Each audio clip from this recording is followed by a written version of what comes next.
What's up, everyone? Here we are today with the finals for the January tournament.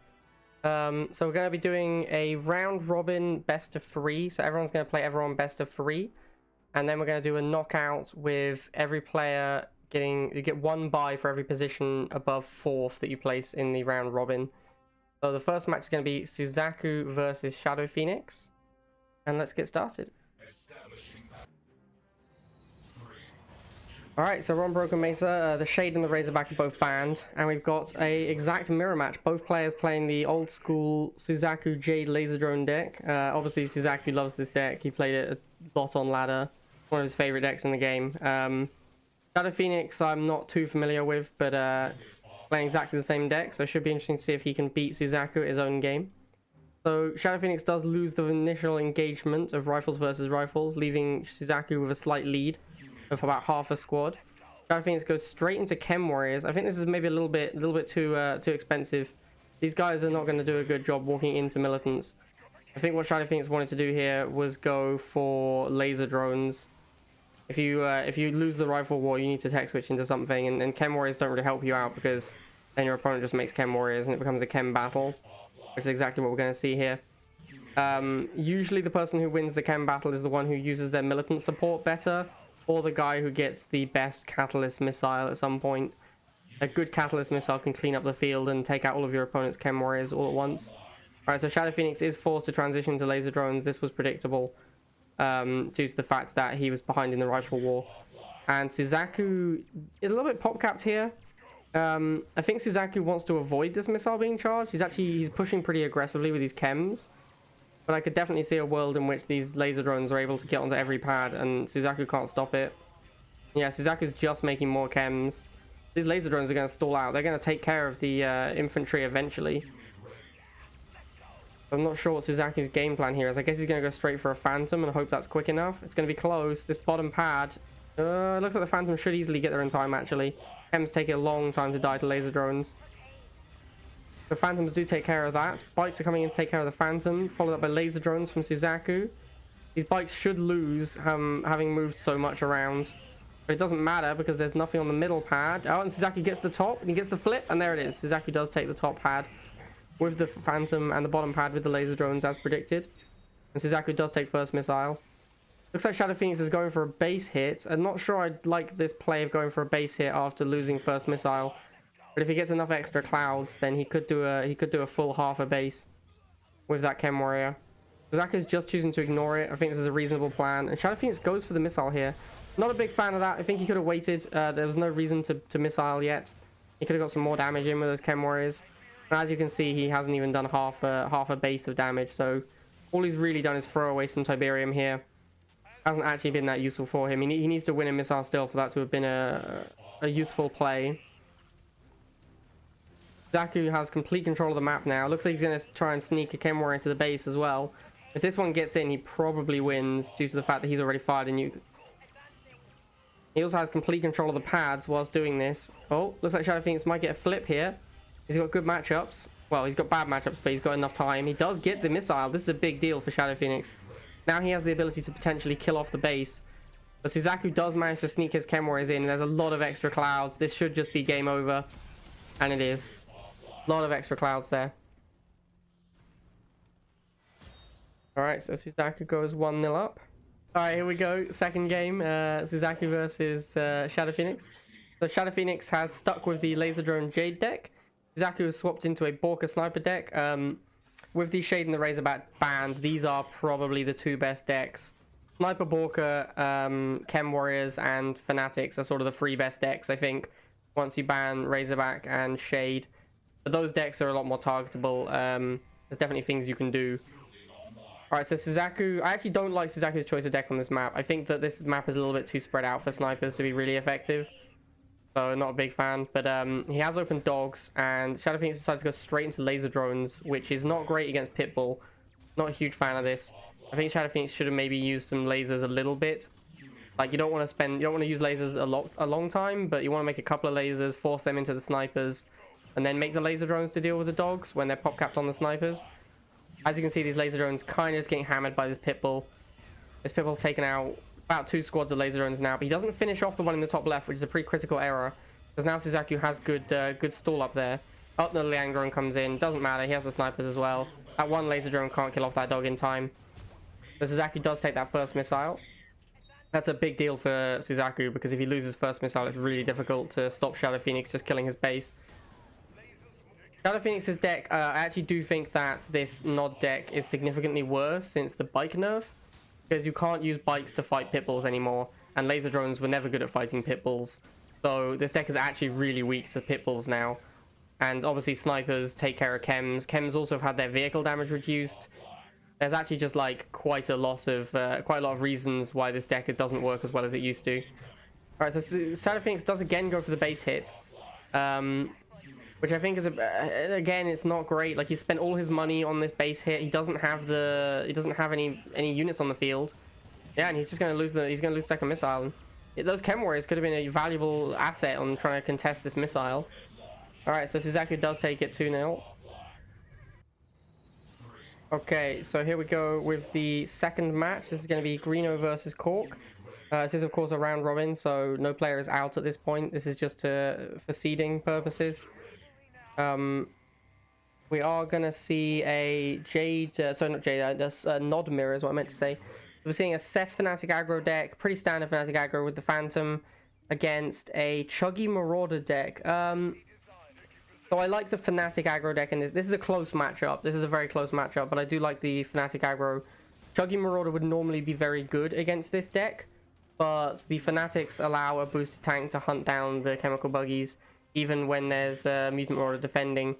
I also prefer the more mobile map, deck on this map, which I believe is the Seth deck. The Chuggy Marauder deck wants to be in a single location, and it's going to struggle to do that. It's going to struggle to be in a single location on this map, because you need to be fighting on 3 separate pads. The Cork does take the top pad. Greeno's got the middle pad and the bottom pad. This tank or bikes can go top, though. This is bad for Cork. Cork needs to be making mutants here. Like, mutants are his X factor, as it were. They're the unit that really is what makes his deck work. So I think that was a big mistake making the mutants so late. That's what he needed to be doing much earlier. The mutants plus the chemical buggy is the whole point of the deck. So yeah, he needs to preserve these chemical buggies and keep them near his mutant marauders. These mutants are getting chewed up, and this is the problem with this deck. If you have either of your units separately, mutants and Chuggy are both easy to deal with if they're on their own. It's only when they're together they form a really powerful combination. So as you can see there, that tank on half-life dies after only getting 1 shot off, because it's near the chemical buggy is near the mutants. So this is how you're supposed to play the deck, is keeping those 2 units together. But I think Cork has left it too late. He's too far behind now. There could be a miraculous comeback, but he really needs. He loses 2 chemical buggies here.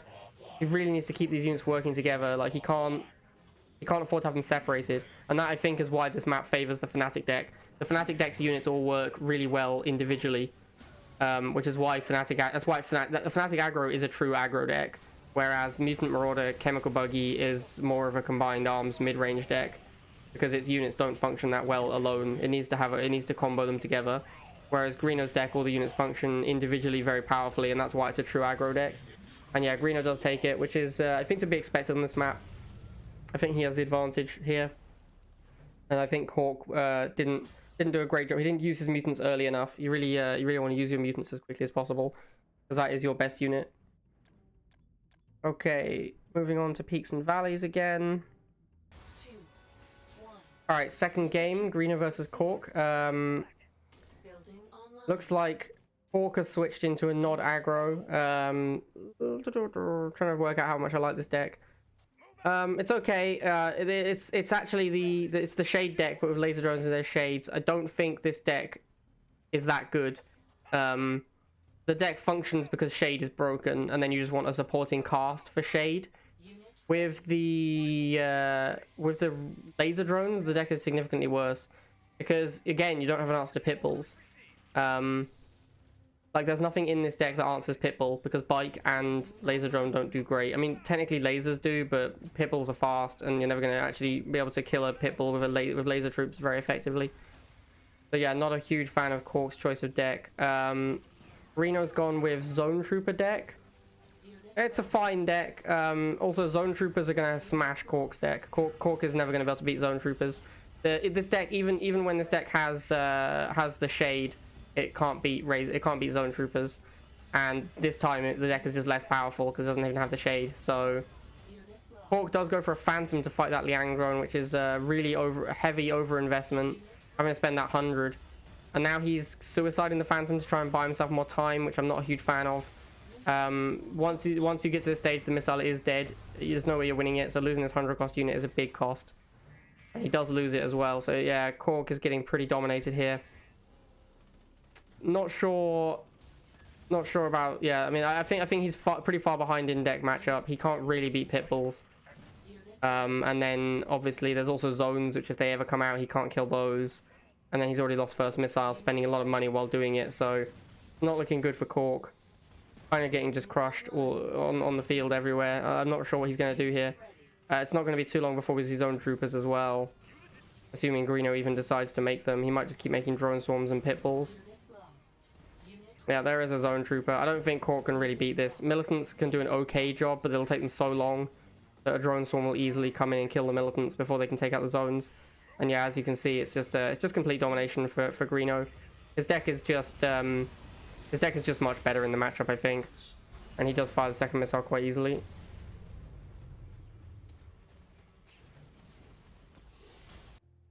Alright, so here we go with the first game of Alicia versus Suzaku in the round robin.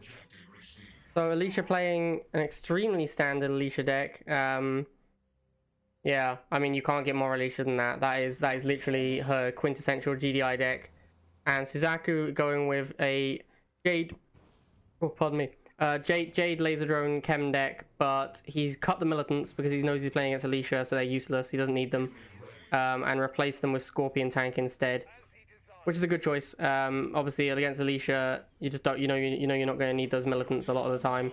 Alicia occasionally throws a curveball and adds in like lasers or missiles to her deck, and occasionally gets like some free wins out of people not having any anti-infantry against her. But most of the time, if Alicia's playing a standard Alicia deck, you don't need those anti-infantry units as much. Yeah, at least not Rifle Militant, because you don't need to kill lasers and missiles. Alright, so Suzaku getting a okay start. It's not looking great for him, honestly. These snipers are doing a good job. Sniper's not great on this map, though. But yeah, Suzaku should easily take first missile, because Alicia went double harvester. So if she's gone double harvester, that means she's planning to play a Borka spam strategy.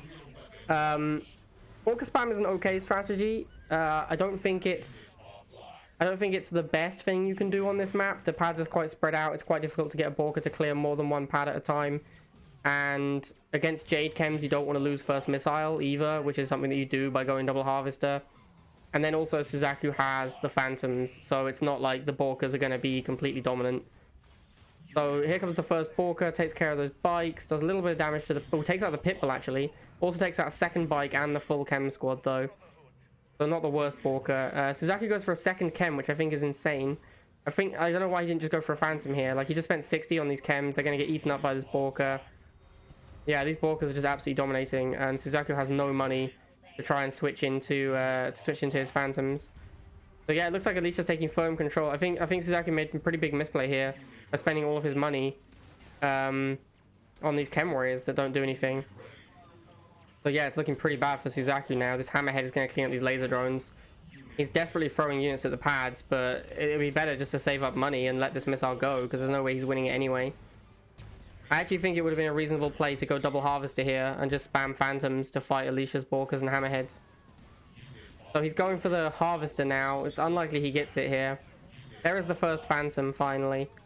But obviously he needs to protect this from Pitbulls, which he needs Scorpion tanks for, but he's completely broke. So yeah, this might just be an economic victory for Alicia. It's going to be very difficult for Suzaku to mount an effective defense against these Borkas. He also has 400 Tiberium. I mean, he should be suiciding a harvester at this point. Yeah, she just does. He's doing it now. This Phantom should kill this Hammerhead. Very nice. Suzaku needs to sneak a missile here, basically. He's completely out of money. Also, Alicia's got way more money than him, is what I meant to say. But as long as he can get enough stuff on the field at the right time. Alicia pulls second harvester as well. Pretty smart decision, I think. Yeah, she's just got so much money. Can Suzaku kill this Borka? I don't know. It's going to be close. I think he can. This second bike volley should do it. Cat missile on the Pitbull actually hits it. Insane. You basically never see a catalyst missile actually hit an enemy unit. Oh, this is going to be a close one. Alicia has the pop cap advantage because she has this this harvester holding a pad. But now the harvester is being replaced by a Pitbull, so it's going to be close. Can she get the block on the middle? If she gets the block, she might win this. She does get the block, but the top pad gets cleaned up. Can the Scorpion kill the Pitbull? It can. Oh, this is close. It could go either way still. Pitbull gets on the top. Here comes another Borka. This Borka might be the decision. Ah, the Borka is the breaker. And that does take it, and Alicia does win that one. That was a close one though, really close. Okay, here we go with the second game, Alicia versus Suzaku. Alicia is 1-0 up.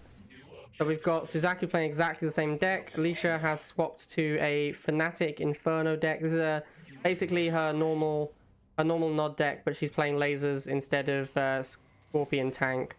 I actually think I like Suzaku's deck more in this matchup. The Chem Warriors are really good against Fnatic decks. The Phantom, it's going to be a Phantom war, is going to be a lot of what happens, but Suzaku can support his Phantoms with bikes more efficiently because he can use tanks to take out Alicia's bikes. So yeah, this is, I think I like Suzaku's deck a slight bit more, but it's going to be close. And Suzaku went for a bike opening thinking that Alicia wouldn't have lasers, and now obviously is very far behind because Alicia went triple laser. So Alicia's going to get a free kill on Suzaku's harvester. This is what I was saying at the start of the first game, where Alicia occasionally plays lasers to trick her opponents. That's exactly what she's done here. And then with the bounty money, she's gone for a very fast Inferno. Very fast Inferno is extremely powerful. It's going to be able to take care of these Chem Warriors with its second volley. And then there's going to be... she's going to win the first missile because of it. And then an Inferno can kill a base as well very quickly. So there's definitely potential for Alicia to just snowball this game. She's going to get hit on this Harvester as well. Suzaku's going to need to move that if she wants to keep it alive. He does move it. Very nice. But yeah, I like Suzaku's deck more, but I think the opening sequence of this game has heavily favored Alicia. Looks like she's going to get a second Harvester kill. That means another Inferno is going to come out. Suzaku's trying to catch back up on the economy by going for a Harvester kill of his own, but yeah, Alicia just spamming these Infernos now. And he needs a Phantom. Like, Suzaku needs a Phantom to win this matchup. And he just has no money because Alicia keeps pressuring his economy. Yeah, here comes the Inferno base kills. 2 Inferno shots on the base will basically kill it, so Suzaku needs to be careful here. Oh, it's looking bad. That's a lot of damage on the base. Although Alicia has thrown a lot of her money away doing this. That was most of her battlefield advantage was tied up in those 2 Infernos. By throwing both of those away, she's actually a little bit broke now. So Suzaku could easily take this missile. It looks like he's going to. I think a little bit of a misstep from Alicia to get too aggressive there. He's thrown away that economic lead she had. She loses this missile. And Suzaku's deck is also perfectly capable of base killing. Like, this normally being this far ahead in base damage would mean that you can just finish it off at some point during the 3rd missile. But Suzaku has the ability to do the same thing back to her. And he does it. He's going for it here with this Chem Warrior. If he nukes here, I think this could be game. He doesn't have the money for the missile, sadly. If he'd had the money for the missile, he might have just won the game there. He's going for another one. Oh, Inferno to stop them. Doesn't finish them off. They do walk through the fire. Here comes the Catalyst missile. I'm not sure about this. He misses a cloud. Oh no, I think he did get it in the end. That's close. Here comes the Inferno. If the Inferno hits the base, it could kill it. Oh, it bombs the lasers instead. That's a big misstep. I think Alicia was aiming for those bikes and they try and move the Inferno and it accidentally hit those lasers instead. Doesn't get any base damage here. This is a very intense game. This could go either way. Another Inferno comes out. One of these Infernos is going to try and sneak to the base, maybe. I think at this point it maybe just going for the missile might be the play. Is it going to kill the base? Oh, it's so close. I think the fire is going to kill it. It does, and Alicia does take it. Wow, really close game there. Really intense.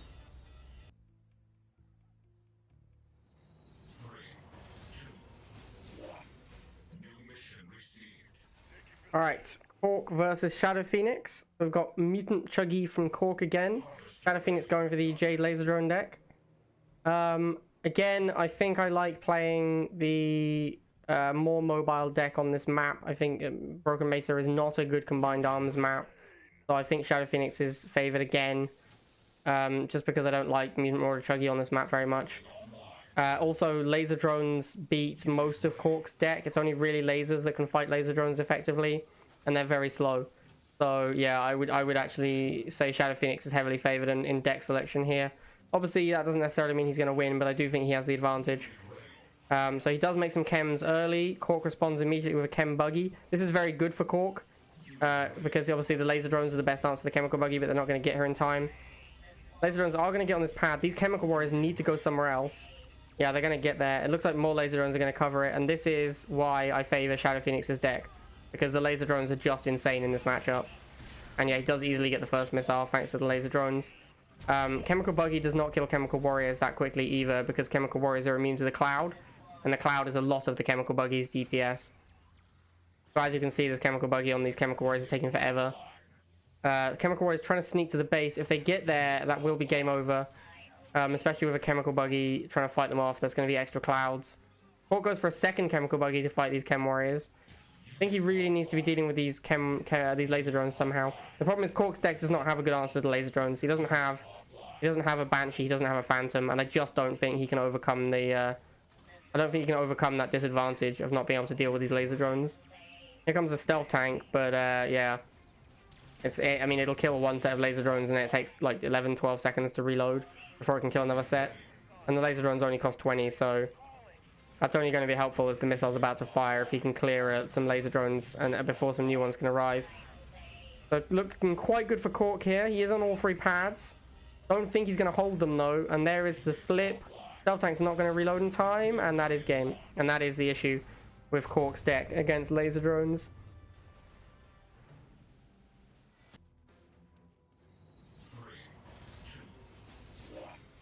Okay, second game, Cork versus Shadow Phoenix. Cork has switched to this Shadeless Shade deck again. I'm still not a big fan of this deck. It doesn't have... I mean, it's going to line up okay against Shadow Phoenix's deck. It's almost a mirror match. He's got Venoms instead of Chemical Warriors. That's the only difference. Yeah, that's the only difference. And Seth versus Jade, obviously. I think Seth is going to be better on this map than Jade. Jade is only useful for that base kill, really. It's not going to be that helpful during the missile section of the game. But I think that Chemical Warriors are going to be better than Venoms here.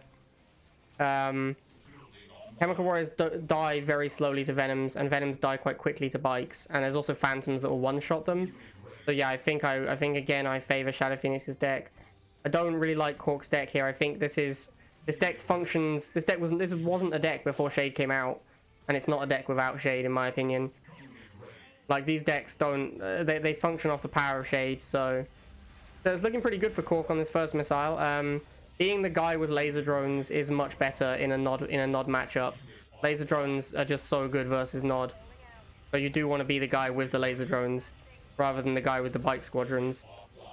Shadow Phoenix is doing a good job holding on, though. He should actually be able to take out this Venom and take out this laser drone. He could actually manage to swing it here. It's going to be close. No, Cork does take out that bike on the top. If Cork moves these laser drones from the top right to the bottom, to the top left, he should be in good shape.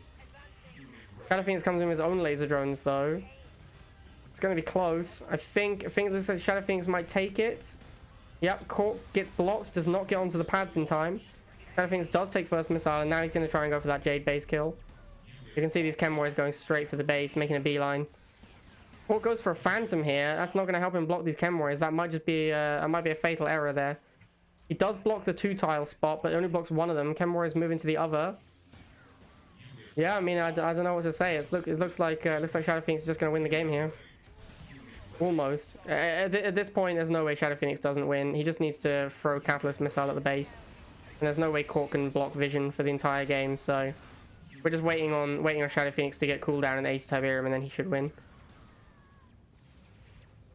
I think Cork really needed to... That Phantom was a pretty bad build. I think he really needed to make something to help him block those Chem Warriors, and that should be game. Here comes the Cat Missile, and there it is. That's game over.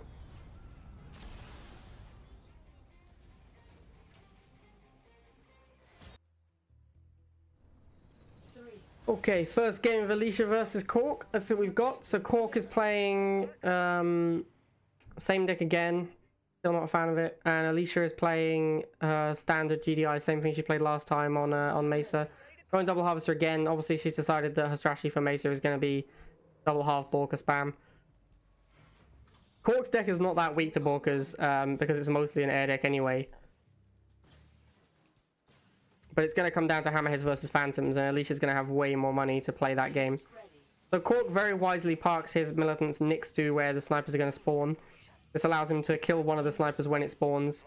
Almost takes out his harvester, but Liang drone comes in. I think these laser drones should do enough to finish it off. It's going to be close. Nope, Liang drone just out heals everything. It's just indestructible. Alright, fair enough. Seems balanced. Yeah, okay, so the harvester does survive. And it's almost back to it's back to half hit points already. So that harvester has just healed like 10,000 hit points or something. Outrageous. Anyway, looking pretty good for Alicia at this point. Cork threw quite a lot of money into trying to get that harvester kill. He does take out that pitbull though. It's a big deal. These laser drones might be able to kill off this harvester. Probably not though. There's another Liang drone in the bank as well if Alicia needs it. And now Alicia starts to mount up these. Yep, there's the Liang drone again. Now Alicia starts to stack up these pitbulls, which is going to beat up on the bikes. Alicia with the emote. So Cork is in pretty bad shape now. Kind of needs to make lasers here. Laser drones are not going to cut it against this pitbull tank. The Liang drone does get onto the pad. Venom for the snipers is going to head north. And some flames. Alright, this is actually looking pretty good now for Cork. He should get on all three pads. These laser drones aren't going to last long enough. It's going to be close. Is he going to get it? He's not going to get it. The Hammerhead does get there in time. Cork really needs to throw something at this middle pad. And another Liang drone to steal. And Alicia does take first missile. That is really bad for Cork. Obviously, Alicia's on double half. So it's going to be pretty difficult for Cork now to come back from this one. Yeah, that first Phantom goes down. Trades for a Hammerhead. Not really what you want when you're behind on economy anyway. Not sure how Cork's going to get out of this one. Here comes the first Orc Bomber. Cork's unit's not that useful anymore. He's got these militants and these flamers. These laser drones aren't going to do anything. Hammerhead's going to run down this Phantom. I think Alicia is taking complete control of the game at this point. Yeah, I don't know how Cork comes back. He needed to make lasers a lot sooner. Like, he needed to make way more lasers in the early game, and then use the Venoms to chase off snipers. At this point, it's too late. And yeah, Alicia has complete control of the map. And Cork surrenders.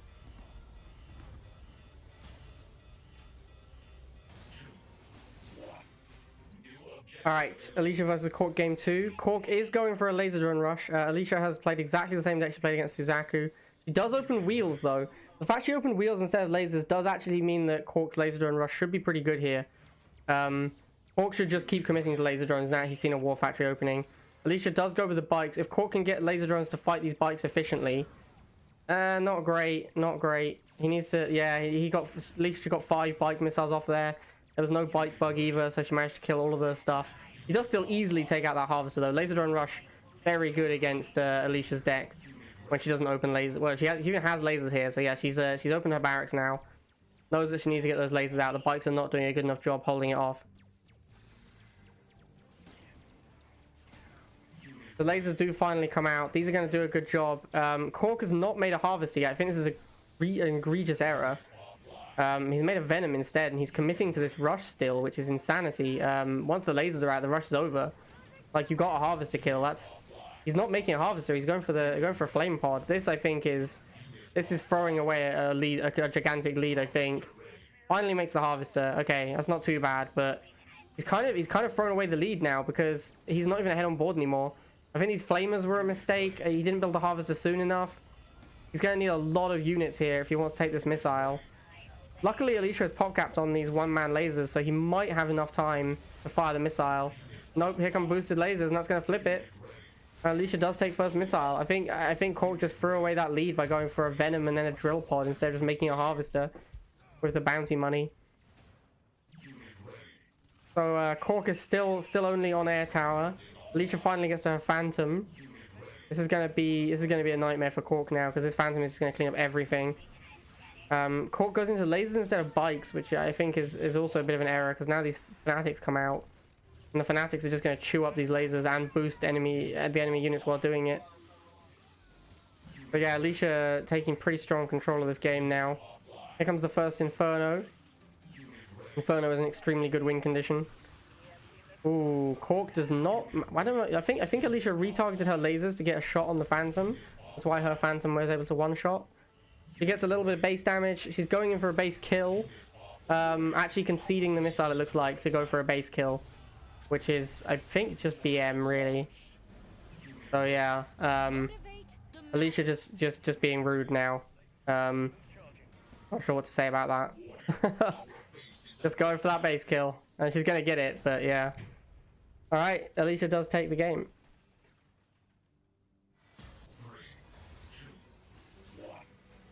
Alright, Greeno versus Shadow Phoenix. Back on Mesa. Greeno playing a Sandstorm sniper deck. So pretty standard dog sniper deck. His final 2 units are Sandstorm Predator. Pretty standard old school sniper deck. I've played a deck very similar to this. In fact, I might even have played this exact deck before. Shadow Phoenix with the Chem Laser Drone deck. I think the Chem Laser Drone deck is not favored in the matchup. Snipers are better. Sniper Pitbull is better against the Chem Laser Drone deck. But on this map, snipers aren't great. So it could go either way. I think Shadow Phoenix going bikes is a huge misplay though. Like, you should always go for the laser drones to clean up the dogs. And then use lasers to fight the pitbulls, I think. Because bikes just don't win. Bikes don't win against pitbulls and they don't win against predator tanks. So you don't want to be using bikes against GDI War Factory, really.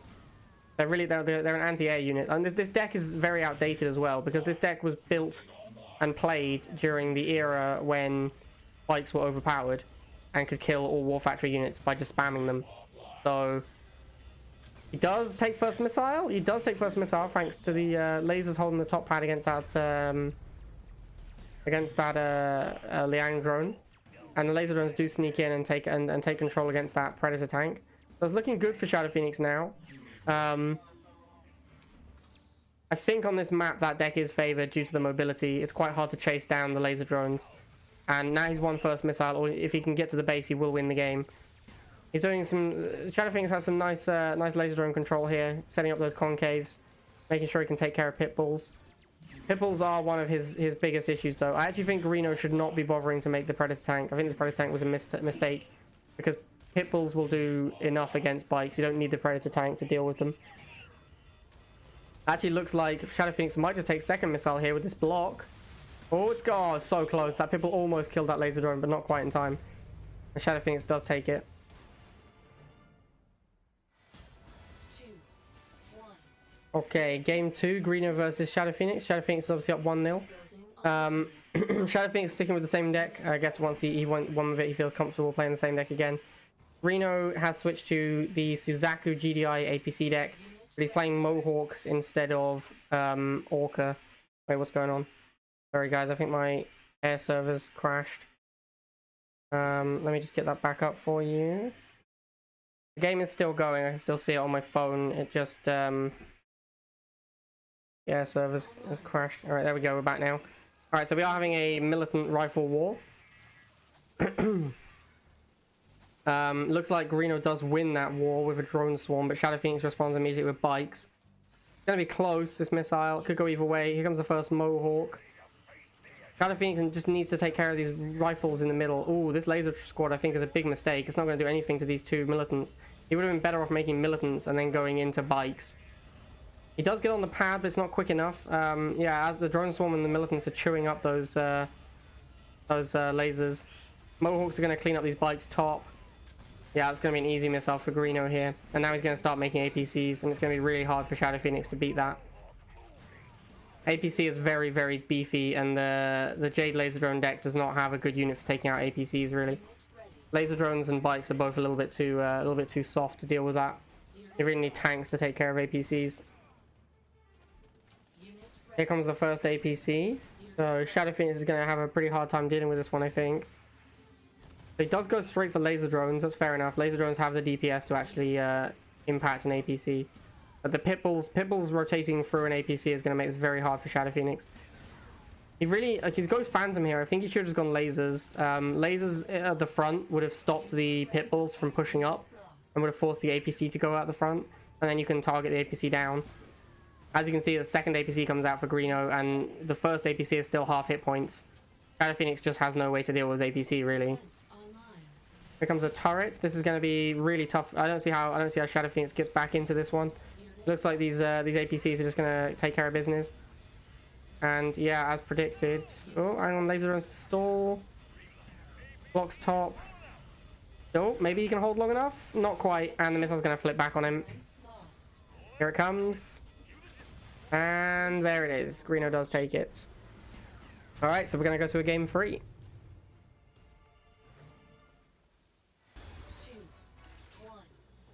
Okay, so game 3. First game that's gone to game 3 in the round robin. Shadow Phoenix and Greeno both playing GDI. Greeno's gone for a Sniper Pitbull deck with Hammerhead Borka. This is the Agent Shadow Sniper deck. Shadow Phoenix has gone for the original APC build with Talon and Mohawk. I think on this map, snipers are really good. Really good. So I would heavily favor Greeno here. I think snipers are really good, and I think that the Hammerhead Borka plan is also really good on this map. So I think Greeno's primary and secondary plan are both excellent on this map. APCs are fine on this map, not amazing. So yeah, I really like Greeno's deck for this map. I would be very surprised to see Shadow Phoenix be able to take this one. I think he's very far behind in this matchup. His main advantage is the air tower. Like, the Mohawks are really good, but they'll lose to Hammerheads. So I'm surprised to see Shadow Phoenix hasn't made a Mohawk. There it is. There's the Mohawk. Yeah, so I think the Mohawks are going to be really powerful until Greeno can answer them. But Greeno can also make missiles and hide snipers behind them. And Shadow Phoenix doesn't really have a good answer to those missiles. Just given that he doesn't have a good anti-infantry that can fight through the snipers. You can see what Greeno's doing here. This is actually a good play. He's putting... The reason he had the snipers where they were was to block this turret spawn. You see, as soon as he moves it, the turret spawns. He only moved the snipers because he was confident that he had the missile, and he does take it. But that turret did a lot of damage. If that turret had been placed sooner, it could have cleaned up those units quickly enough for Shadow Phoenix to take the missile. But Greeno knows that turret spot is insane. So he was leaving his snipers there until it was safe enough to take the missile. So Greeno does take first missile thanks to the combination of snipers, missiles, and Pitbull. He's now going to move into his air tower. If he gets the Hammerhead out, it's going to be really hard for Shadow Phoenix. Hammerhead with sniper for support is going to kill almost everything Shadow Phoenix can do. Here comes the first APC. Now the APC would be a really good unit here if Greeno did not have the Borkas. Like, his deck would really struggle to take out APCs. But thanks to the Borka, he has a really clean answer. So yeah, here comes the Borka. This is going to take out the APC and maybe this Pitbull as well. Nice turret from Shadow Phoenix. Doesn't get as much done as he wanted to, though. Doesn't take out the APC and the missiles. A little bit of miss micro from Greeno there. Actually, yeah, pretty big miss micro. That's really cost him, because now he's going to struggle to get back on these pads. He has to send in his air units. Borka does reload. Does it start bombing? It does. This is huge. Shadow Phoenix needed to kill that Borka. Oh, wow. That just kills everything. And that's going to be game. Yeah, Shadow Phoenix needed to take out that Borka before it reloaded and fired again. Alright, so Greeno does take it, as I predicted. It is the first 2-1.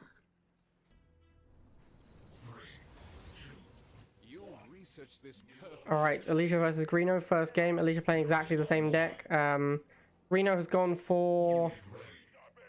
I mean, it's an interesting deck. I'm not sure how it's going to line up against Alicia's deck. The problem is going to be Predator tanks. Predator tanks are going to take... Because Greeno has the stealth tank to deal with the Borka bombers and the Hammerheads and the Pitbulls.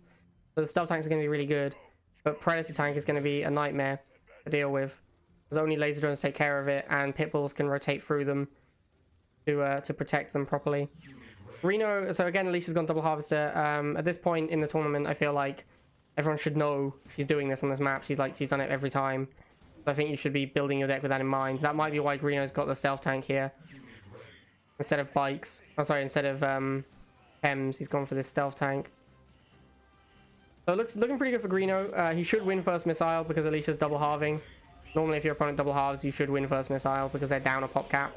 Alicia almost stalls it with the Liangro, but doesn't quite manage it. If she'd got that stall, I think she would have maybe ended up winning that missile. If she would have won with the Pitbull in the middle, and she would have won with the dogs at the bottom. But she does. The stall is a little bit too late. So Greeno does take first missile. I think there's a case to be made that he should double harvester here because Alicia's double harvesting. and then he will have enough money to keep up, because he needs to be able to make stealth tanks to keep up with these Orca bombers. And if Alicia can make 2 Orca bombers for every stealth tank greeno can make, it's going to be really difficult for a greeno to stay ahead. A little bit of miss micro from greeno there, moving both his laser troops to try and... He thought the Predator tank was going to go around the bottom, but it didn't. It just retreated. So he missed a lot of shots there, and now the Predator tank has fallen back and is going to get healed up fully by the Liang. Ooh, takes a shot on the stealth tank from the Predator. That's not good. This is exactly what I was talking about. This is where greeno's deck is going to really struggle, is with Predator tank. Takes another shot. Doesn't even take out the Predator. He needs to use lasers to finish it off. Here comes the first Borka. This is going to clean up absolutely everything. And greeno has no money for another stealth tank. So yeah, that first stealth tank, this is what I'm saying about maybe he should go double half, because he needs to be able to afford at least 1 stealth tank every time Alicia makes a Borka. You can see he's desperately trying to get units on pads here. If he loses this one, it's going to be really difficult. I don't see how he wins it. Yeah, Borka takes out those bikes easily. Everything going Alicia's way. She's even pulled a harvester. He gets this hammerhead out. greeno is desperately throwing cheap units onto the field, but what he should be doing is saving up, because he needs that stealth tank. He needs to get economy, and the only way to do it is to use a stealth tank. Does take out that Borka. Here comes the stealth tank. This is good. He needs to get a lot of kills with this stealth tank. He needs to preserve it. But here comes a Borka, and it's reloading, so this Borka can clean it up pretty easily. Yeah, greeno knows he needs to keep the stealth tank alive, so he runs away. That's a smart play. Another stealth tank. Takes a little bit of a hit. It's hard for stealth tanks to chase on this map because of the rocks and the Predator protection.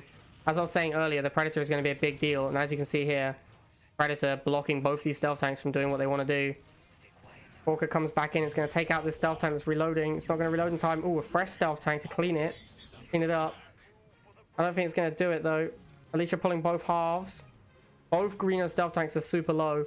He can't send these out the Borka because they'll just die. Yeah, goes for the harvester, which is blocking, but then the Borka comes in. He needs to kill this Borka. Does take it out. Needs to get on this pad. Gonna be close. Doesn't get on. Does get on the bottom pad though. Sends stealth tank to the top. But we need to not lose this to the Predator. Oh, he loses it to the Predator. That's huge. If he'd kept that stealth tank alive up top, he could have taken out his hammerhead and bought himself some more time. Yeah, he lost that game because of losing that stealth tank at the top. If he left that on the back of the pad, he could have killed the hammerhead as it came in, and then he would have had enough time to get laser drones to the middle.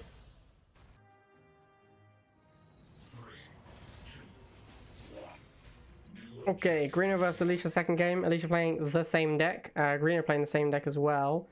Trying to figure out if greeno's deck makes more sense against this deck from Alicia or not. I think still no. I think I like Alicia's deck more. I think Fanatics are just so good. Although this time Alicia does not have tank to deal with stealth tank. So actually, now I think about it a little bit more, stealth tank is really good in this matchup. Stealth tank kills everything from Alicia apart from her infantry. Yeah, I think I like greeno's deck more against this deck than I did against the previous Alicia deck. But once again, Alicia's playing the same deck she's played on this map every single game. So I really do think that greeno should know it's coming at this point. He should know exactly what she's gonna be doing. I still don't know if greeno's deck is better because Infernos and Fanatics are really good, but his deck is definitely better than it was against the Borka deck. All right, so greeno makes Venom to take care of these Fanatics. Alicia obviously has excellent micro, keeps them away. greeno trying to protect his Venom from the bikes. Doesn't take the first volley. That's a big deal. Does manage to protect the Venom. And also, because it takes 2 full volleys from bikes, if you kill a bike like he's done here, it's going to take an extra volley from the bikes to take out the Venom. All right, looking good for greeno. He's got okay position. The Flamers should take out these Fanatics. Oh, we tried to move them. That's a big misplay. Finally kills them. Gets the flip, maybe. It's going to be close. He does manage to get the flip. Very nice from greeno. That Ceph Drill Pod playing a big part in that missile. Here comes the first Inferno. Alicia's deck can't really deal with Flamers. Oh no, she has wheels, sorry. She can definitely deal with Flamers early. But yeah, Alicia wants to get that Inferno rolling. greeno making the stealth tank. Ooh, misfire on the stealth tank. That's a big cost. Now he has to wait for it to reload before he can send it back in against the Inferno. So Alicia gets a free shot with the Inferno here. It's safe because she knows the stealth tank is reloading and can't come in and take out her Inferno. Now we're going to play a traditional game of hide behind lasers, which is what you do when you have these powerful units like Infernos or Borkas or Razorbacks or whatever. Greeno needs to get this stealth tank in. I think with the stealth, he could actually drive up to the Inferno and kill it. Inferno gets another bomb off. Come on, can he get there? He doesn't get that. I think he should just be killing these bikes. Yep, there we go. At this point, like, the stealth tank just needs to do something. Like, it doesn't matter if he kills the Inferno. He just needs to get some use out of his stealth tank. But killing bikes is fine. He just needs to be getting value every time it reloads like that. He kills a second bike squadron. That's fine. As long as he can get something every single time he fires. Oh, this isn't looking good for Greeno here. He's got the Venom. Venom goes down. Stealth tank fighting lasers. Nothing for the Inferno. Oh, don't drive into the Inferno. It does get the bikes. That's nice. Alicia way ahead in economy now. Her Inferno has just done a much better job than the stealth tanks. I think we're on like stealth tank number 3 and we've killed a few bike squadrons. This is still Inferno number 1 and it's killed 2 drill pods and a bike squadron now, I think, which is like 170 Tiberium worth. These Infernos are just, Greeno is just incapable of killing them. And Alicia's too good at protecting them. With no air unit for Greeno to go after them with, he's having a really hard time getting near them. And the Phantom to protect means he can't even use air to stall. What he needs to do, oh, don't get double hit. No, he loses his stealth tank. Oh, it's so bad. What Greeno needs to be doing here is using cheap units to eat the Inferno shots and then moving in with other stuff, but it's too late now. I think Greeno managed to kill like 1 Inferno that game, which is why he lost. The Infernos were just absolutely disgusting.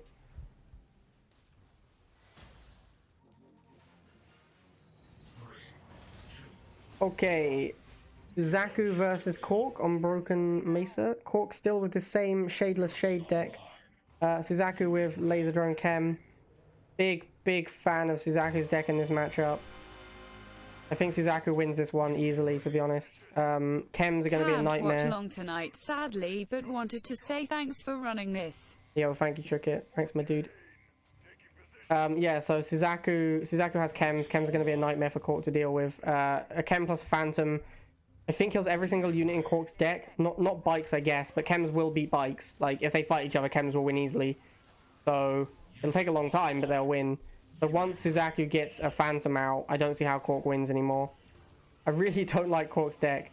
He's played it a lot this tournament, and I just don't think it's very strong. Suzaku, what is he doing here? Almost loses that missile by just not microing his units onto pads. Looks like he's gonna lose it anyway. Didn't play this one very well. I don't think these bikes are gonna fire in time. No, just about, but the laser drones come to replace it. But yeah, I don't know what Suzaku thinks he's doing here. He needs to get a Phantom out. If he wants to win against the laser drones, he needs Phantom. So he should just be stalling and saving up for the Phantom now. If you're playing a Nod mirror and one player is using laser drones and the other player is using bikes, the laser drone guy basically always wins. So it's really important for Suzaku to tech switch. He can't be just biking versus laser drones. Cork has decided to go bikes himself now, which I think might be a misplay. The laser drones were doing amazingly. I don't see why you'd switch it out. Suzaku's saving up for that Phantom. But yeah, Cork's switch into bike tech, I think, was a misplay. Flamers here should get taken care of by the Chems quite easily. Suzaku finally gets that air tower up. If he goes for a Phantom here, I think he's got it locked up. Phantom plus Chems should be able to deal with basically everything that Cork can do. Yeah, here comes the Phantom. He's going to take out that first Venom. It might be tough for this Phantom to reload quickly enough, actually. Takes out the second one, takes some laser drones, heads down bottom. Nah, as you can see, that once the Phantom is out, he just has complete control. The Phantom just annihilates all the air units so easily. And Suzaku is heavily favored from this point on, I think. Going for the base kill, which is fine. I'm not a huge fan of it. Once you get to this stage, you can just go for third missile. Is he going to get third cloud? He does get third cloud. Kills his own Chem Warrior on the way out, but I think he got some of Cork's units, so it wasn't too bad. This could still go either way. I think Suzaku is favored, but he doesn't have the Phantom anymore, which is a critical part of his game plan. Cork popping a drill pod for the top. I don't know about that. I think maybe he needed that Flamer to be helping out in middle. Yeah, that Flamer, I don't know if it's going to beat the Chems. It might do. It looks like it gets pretty good defender's advantage, so it should win there. Phantom from Suzaku is going to clean up all these air units, though. The Phantom is just a big deal, man. Phantom is such a critical part of this game. Cork is not moving these Flamers. They're going to die to the cloud. I don't know if he wants that to happen, but it did happen. Gonna be close. I don't know if he can take care of this Phantom. He does take it out, and Suzaku's not on middle pad. This is gonna be close, actually. I think Suzaku should not have gone for that base kill. Oh, it's gonna be close. Cork with the flip, and Cork does take it. Nice flip from Cork. I think Suzaku shouldn't have gone for the base kill. I think he spent too much money on it, and then it took him too long to re-up his Phantom. When he had the Phantom, he was winning the game. But he lost his Phantom and his chems, and lost too much money along the way. Ding. 3, 2, 1. New objective. Alright, Suzaku versus Cork game 2. Suzaku has switched to Sniper Borka. Cork is on a Sniper Hammerhead Mohawk deck. So this is pretty close. This is kind of a mirror match. I think Cork's deck is slightly better. I think the Mohawks are going to be really good. Suzaku actually doesn't have a good answer Mohawk at all. And then he can't even switch into Borka tech because the Hammerheads will deal with it. So I actually liked Cork's deck quite a lot here. I think his Air Tower is going to be really good against Suzaku's deck. Obviously, that's not, you know, there's still gameplay to be had. I don't think the matchup is so... I don't think the matchup is so dominant that Cork is going to win for sure. But he is favored, I think. And that is a big deal. So we're going to have to see how it goes. The Predator is huge against these Pitbulls. It's definitely going to come down to whether or not these Mohawks come out quickly and how much damage they can do. Because Mohawk is for sure Cork's best unit in this matchup. But Cork is going for missiles here. Makes sense. Needs to take care of some stuff. Pitbull goes up. The dogs are just cleaning up these missiles super hard. I actually think that Cork should have gone for Mohawk instead of missiles. These missiles just aren't good against dogs. Like, dogs just beat missiles too easily at the moment. Yeah, it looks like Suzaku's going to take this easily. Sniper's going to come in and take care of these missiles. Pitbull's on the top. The Angron is just a waste of 40 here. It's not going to do anything. It's just going to stall, but the stall isn't relevant because he's not winning any of his matchups. Like, he's not winning in the middle or the top, so the stall doesn't help him. Yep, there goes the missile. Suzaku's going to go after this Harvester. Cork's going to have a hard time defending it. Cork really needs his Air Tower. That's his ace in the hole here. Ooh, a little bit of miss micro on these missiles. Definitely going to lose Harvester, and then Suzaku's going to have so much more economy. He might be able to pressure with the Borkas. Yeah, Cork is not having a good time. Here comes the first Mohawk. He needs to rebuild his Harvester, but he has no way to get it to the Tiberium because it's guarded by Predator tanks. We might see Suzaku start hammering the base with these Predators. Suzaku's trying to get rid of these dogs, but not doing a very good job of it. Cork is just refusing to kill them. Alright, Cork is getting a little bit here, but like the problem with this is he's trying to do this pop capping game plan, but it just means that Suzaku has infinite money. But Suzaku can't build anything. Which means that as soon as Suzaku does lose these dogs, which will happen now that he has a Borka, he can suicide the dogs underneath his own Borka.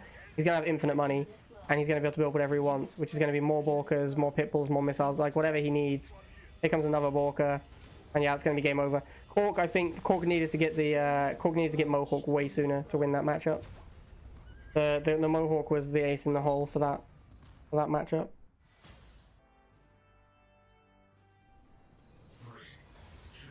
Okay, game 3, Suzaku versus Cork. We're on Rorschach now. The rarely seen. Only second time a match has gone to the 3 games. So Suzaku goes dog into Harvester opening. Cork goes Harvester into Air Tower. Probably going to see laser drones first. Cork back on this deck again. Really not a fan of this deck. I really don't see him beating a slingshot. His whole deck, like, he has only bikes, a slingshot, a sniper, and a predator tank in the same location, which works on this map. This is a very combined arms map because everything is in the middle. All the pads are in the same location. Once Suzaku has a slingshot and a predator and a sniper, I don't see how Cork ever wins. I don't see how he kills any of those units. So Suzaku goes double dog to deal with the lasers, which is fine. They're going to get beaten up by these laser drones, but the laser drones can't push in against the slingshot. Suzaku makes a missile trooper to block for his slingshot. Seems pretty reasonable. Here come the snipers. So yeah, Suzaku's setting up his fortress, setting up his combined arms, which is what he wants to do. Slingshot is going to be so insane for him in this matchup. Here comes a drill pod round the back. Interesting choice. They're pretty fast. If Suzaku doesn't block, he's going to lose these snipers. Wow, weirdly Angdrone. Not sure what that was supposed to do. The Angdrone is not going to help your snipers, man. Alright, well, nice drill pod from Cork. Suzaku misplayed pretty badly there, I think, to let that happen. Should see some more snipers from Suzaku here. Yeah, here they come. Gonna clean up this middle. And this is what I was talking about. Like, I think Suzaku misplayed this pretty badly to let Cork get back on those pads and lose his snipers. And despite that pretty big misplay, he's still gonna win the missile easily. I think the deck matchup is just so favored for Suzaku here. I don't even know what Cork is supposed to do. Like, he doesn't have anything powerful that he can make.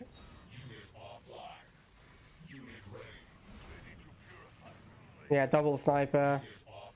Predator's going after the halve. Slingshot to protect the snipers.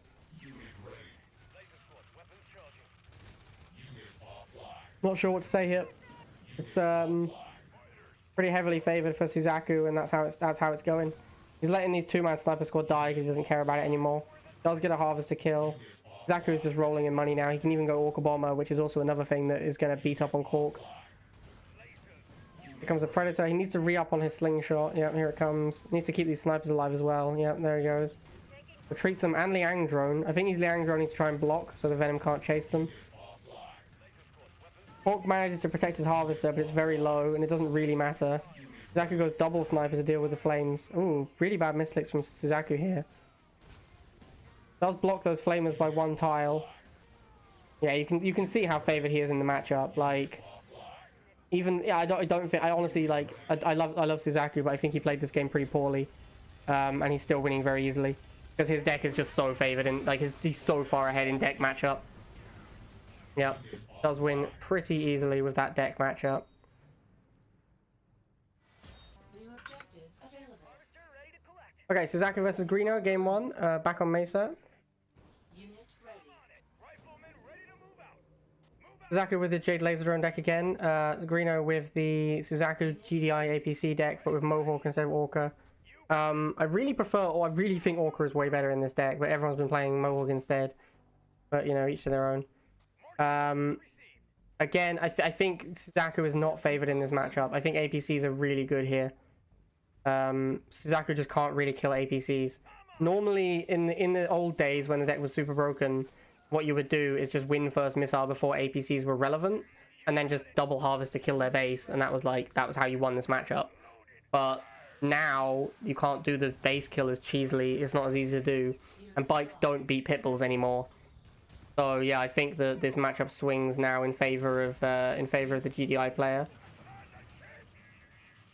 Obviously, it does still come down to play skill and so on. Greeno going into third building pretty early. I'm not a huge fan of that, but he obviously feels like he can't beat the bikes with the Mohawks efficiently enough. So he's gone into Pitbull. Needs Drone Storm here to get onto these pads to deal with this. Oh, nice turret. Is it going to kill the guy? It does kill the guy. That's a big deal. That buys him a lot of time. This might be missile. Oh, very nice. That turret did buy him. Did win him that missile. Very nice turret. But Suzaku does lose first missile. That's not good for Suzaku. He's really going to struggle to deal with APCs. So once we get to the mid game and Greeno can afford more expensive units, it's going to be really tough for Suzaku. Also, since the Jade change, they accidentally changed the vehicle damage of Jade missile, not just the structure damage. So now a Jade missile won't kill an APC even with a direct hit. But even if you Jade missile a clouded APC, you won't kill the APC and the guys inside, because the missile will hit the APC, not kill it. The explosion will finish it off, and then the missiles will pop out after the explosion has happened. So yeah, there's like a weird, like they've accidentally messed up Jade missiles. This APC is obviously on half hit points, so that one's gonna die. But you do need an extra cloud now to kill APCs with a catalyst missile. So here comes double APC from Greeno. I like this a lot. I think APC is going to be really tough for Suzaku to deal with. So I think it's just a really good choice to get APCs on those pads. He does need to not lose this missile, though. If he loses the missile, Suzaku can go for a cheese base kill. But he really needs to try and not lose this missile. It's looking... Oh, it's looking... Looks like he's going to lose it. Hopcat, 3 units on the middle. Double APC Pitbull all on the middle. Might be a little bit of a misplay there. So now he does need to prevent Suzaku getting to his base, but he can't get completely cheesed out. Alright, here comes a missile on this APC. You'll see what I'm talking about. Yeah, see, the missiles are still alive. Like, before the change, the missiles would be dead. But due to the accidental change where the missile does less damage to APCs, there's like a weird bug where the first explosion does almost no damage. I don't know what's going on with it, but yeah, the missiles now kind of survive, even though you direct catalyst missile them with an explosion, which never used to happen. So there's like another stealth nerf on Jade, because the guy who put the numbers in did it wrong. So anyway, yeah. Third missile coming down. As you can see, Suzaku really struggling with these APCs. They are actually a nightmare for him. Greeno is getting good map control just because of how long these APCs hold out for. But here comes the missile that actually matters. Suzaku has top, he has bottom. The APCs go down at exactly the right time, and Greeno does not get back on those pads in time, and Suzaku does take it. Good job, Suzaku. Unit lost.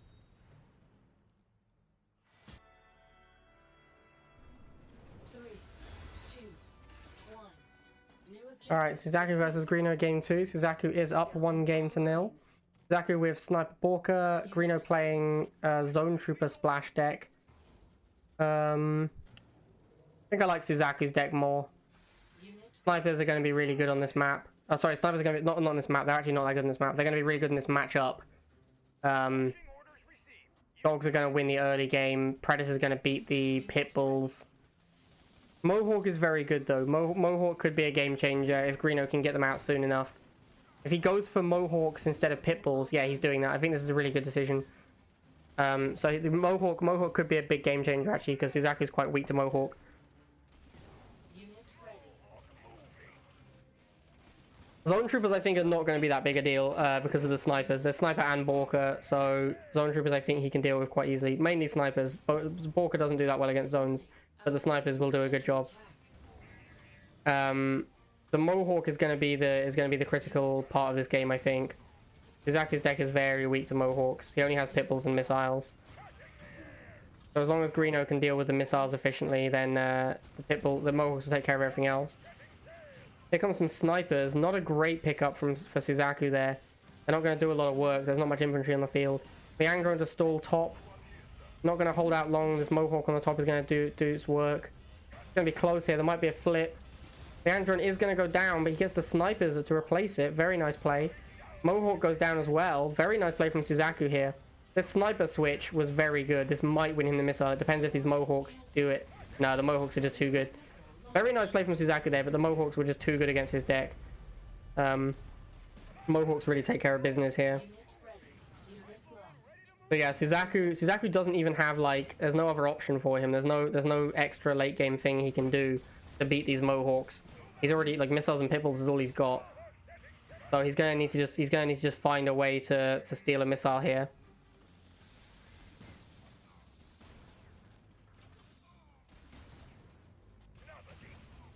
So these Mohawks still roaming around. Suzaku's trying to set up this wall of missiles. If he can build a wall of missiles, he can beat the Mohawks, but the drone swarm can just suicide in and do a pretty good job. Suzaku desperately trying to get some value out of this Liang drone and trying to get these 2v1s. Here comes the first zone trooper though. I don't even know if this zone trooper is going to be good. It might just be worse than Mohawk, honestly, because it can go down to the snipers. We'll have to wait and see. So much drone swarm spam to kill off these snipers though. These zones might be good, but they haven't done anything yet. And he's almost lost a model already. They are costing Suzaku a lot of money though. Suzaku is having to throw snipers at them. But Greeno's the one really struggling for cash. Hasn't even killed a single zone trooper model yet. Yeah, I think the zone troopers, like, they haven't really done a lot though. That's the thing. And looks like Suzaku's gonna be able to steal this missile. These zone troopers, yeah, they're performing worse, I think, than a Mohawk would have. I think a Mohawk would have just been better and cheaper. Suzaku does take second missile. Yeah, I think Greeno needs to go back to the Mohawk game plan. That was working out way better for him. Suzaku obviously is trying to build a composition that will defeat Mohawk spams. That's why he's trying to use mostly missiles. He wants to use missiles with Pitbull rotation to deal with drone swarm. Greeno does go back to the Mohawks, but the missile wall is doing its job. I think Greeno should be trying to split up the fight. Fighting in one location helps Suzaku way more than it helps Greeno, because he has Pitbulls with radar and snipers that want protection. Whereas if they split up the fight, then the Mohawks will win 1v1 versus almost anything. The drone swarm will win 1v1 versus the infantry.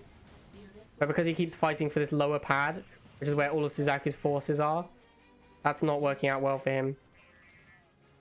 I think he needs to be conserving his cash. You can see like how much Suzaku's so far ahead on money, and that's because they keep having these fights that are favoring Suzaku, because he's getting so much value out of these missile troopers.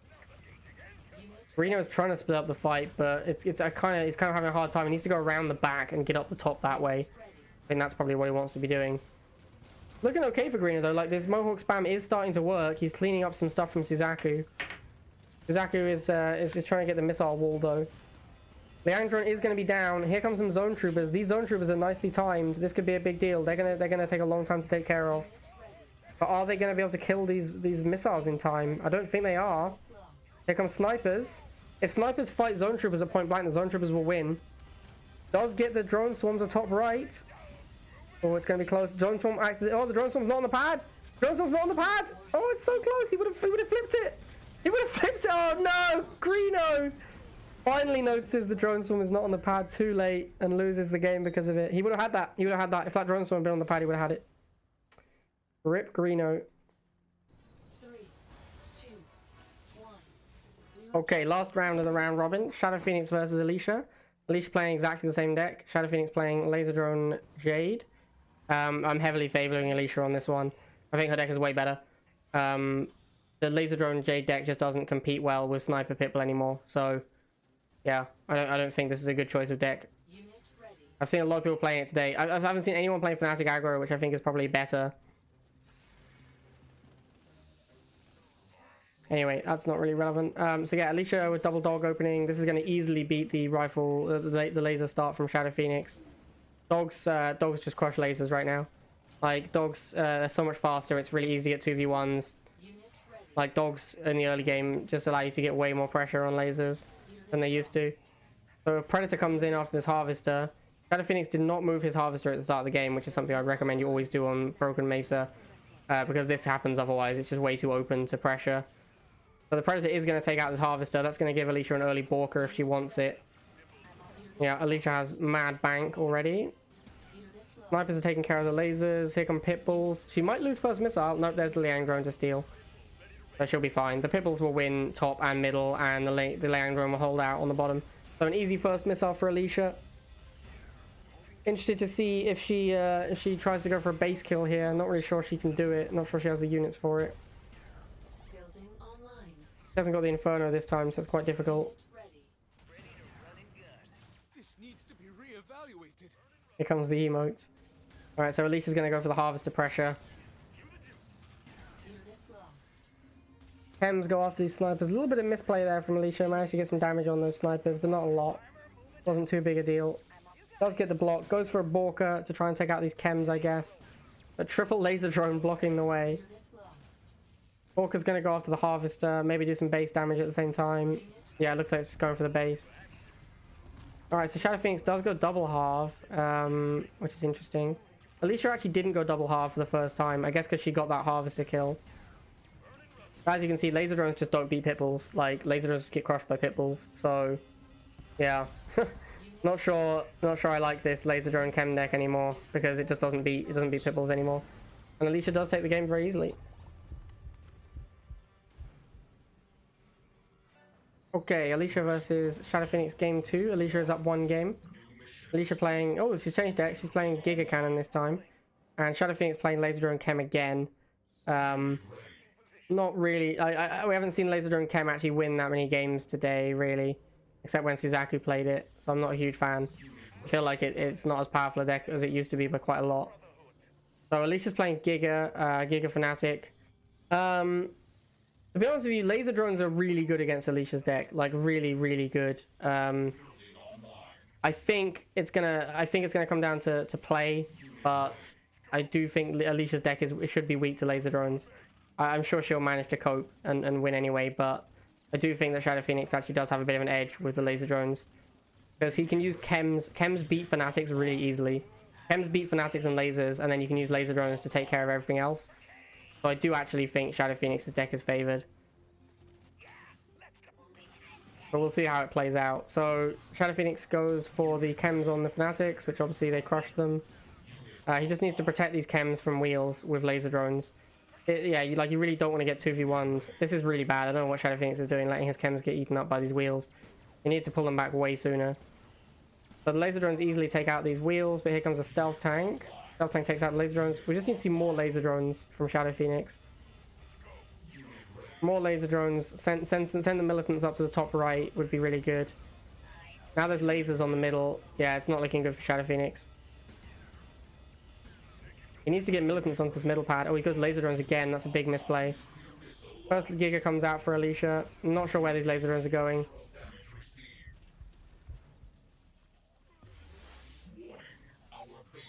Right, she's going for the base kill. Okay, Shadow Phoenix needs to defend this with the laser drones. That's a lot of damage on the base. Giga does go down. Then she goes for another Giga. She looks like she really wants this base kill, which is fair enough. The base is very low. Here comes the stealth tank. This plus the Giga should finish it off. I don't think the... Well, maybe? Yeah, he does manage to take care of it. It does take care of that Giga. This stealth tank is going to be lethal. And here it comes. Don't know what she's doing. Okay, she's just actually BMing. Alright, well, Alicia wins after being rude again. I don't know why she keeps BMing, but fair enough. Alright, this is the first game of the knockouts. This is going to be a best of 5. It's Greeno versus Shadow Phoenix. The winner of this will progress on to face Suzaku in the semi-final. And then the winner of that will play Alicia in the finals. So Alicia is already guaranteed. Alicia and Suzaku are both guaranteed a cash prize because it's top 3 pays out and they are guaranteed top 3. The winner of this will also get a cash prize because they are guaranteed top 3 as well. So there is now money on the line. So Shadow Phoenix playing laser drones again. Greeno going Fnatic aggro. Generally speaking, this is one of the best matchups in the game for laser drone deck. Fnatic aggro cannot beat Chem Warriors. Like, it just can't. If you make like 6 Chem Warriors with with the Jade deck, the Fnatic aggro deck just can't kill them. So I have to say Shadow Phoenix's deck is definitely favored on this one. The Wheel plus Fnatic is just not strong enough to take care of Chems. Wheels do an okay job, but laser drones take care of them so easily that you should be able to protect your Chems. These boosted wheels though, absolutely hammering those Chems. Laser drones do not get there in time to protect them. Here comes some fresh Chems. Laser drones still trying to take out these wheels. Might not be able to get onto this pad here. Shadow Phoenix might struggle. He needs Chems to protect against these wheels. Doesn't kill the laser troops. This is pretty bad for Shadow Phoenix now. There's lasers versus laser drones on both top pads. He's not going to win either of those matchups. He needs something. He needs to get something onto one of those pads. He sends the Harvester. Wow, I like this play a lot, actually. This is a really nice play. Because now the Harvester's going to live long enough, and so are the laser drones at the top. All he needs to do is hold this middle pad, and he'll win this. It's going to be close. He should take out these laser troops. But the bikes come in. Oh, I don't know. Is it going to be a flip? It is a flip. Greeno does take out the Harvester. Shadow Phoenix does not hold that middle pad long enough, and Greeno does take both a Harvester kill and the missile, putting him in firmly in the lead in this game. Here comes a Phantom. Phantom can switch this matchup around. Once you have a Phantom to protect your wheels, you can kill off the Chems. Looks like Shadow Phoenix is going for a sneaky Chem down the bottom. He's done this in most of the games after losing first missile, and I just think he doesn't have the resources to be doing this. Like, even if he gets to the... He's repeatedly got to the base after losing first missile and then just loses second missile as well. Yeah, I really don't like this play.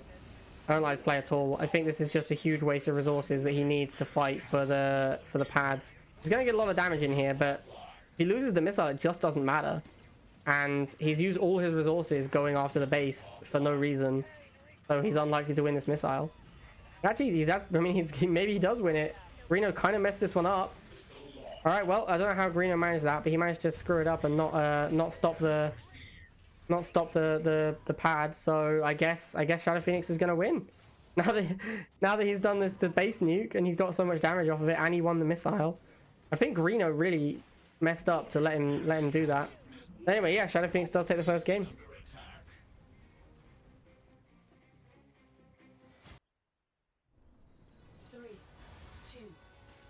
Okay, game 2. Shadow Phoenix is up a game after what I would describe as quite a colossal throw from Greeno. But yeah, no big deal, no big deal. They're on Eruption now. Greeno is playing a Sniper Sandstorm deck. Shadow Phoenix playing the same Chem deck. This time Greeno's deck is massively favored, I think. Snipers on this map are excellent. Shadow Phoenix has no way to punish snipers at all. He literally has none. Snipers in the middle of the map will control the entire map. And then in the late game, greeno has a sandstorm that also is going to be really difficult to kill. So, yeah, I think greeno is like really heavily favored on this one. Shadow Phoenix is going to have a very hard time fighting this. So here come the laser drones. This is a good choice from Shadow Phoenix, but greeno is just going to respond with a pit bull. Oh, he goes missiles instead. Okay, that's fair enough, I guess. That's probably a smart decision from greeno, actually. Oh, Liang to try and steal. Huge misplay there against the laser troops. He didn't know what was on that pad. And he doesn't... Oh, he does! Just about the missiles live long enough to fire... to kill those laser drones. Alright, I think greeno's going to be able to take this missile now. He almost managed to throw it, though. Pretty substantial there on the throws. Should be able to get the blocks. Oh, he doesn't. And the chems are going to get top. He needs to be careful here. His snipers need to move. Oh my god, he might be able to throw this one. This might be a massive throw here. Wow, he does manage to lose first missile. I think greeno really threw that one. Didn't use his snipers at all for that missile. I don't know if he forgot they were there or that he's lagging or what's going on, but those snipers just did nothing. Looks like Shadow Phoenix is trying to go for a base kill, but this is a horrible map for a base kill. It's really difficult to get through the middle of the map with your chems.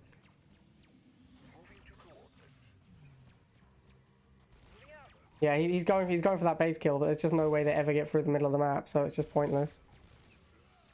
greeno really needs to take care of these laser drones, though. Very slow game now. If I was greeno, I'd be moving my snipers to take out this laser troop at the back as well. Okay, greeno's saved up for a sandstorm here. That's pretty reasonable. Sandstorm with snipers behind is really good. Although cat missile is gonna take care of a lot of this. Ooh, really nice catalyst missile. Kills everything.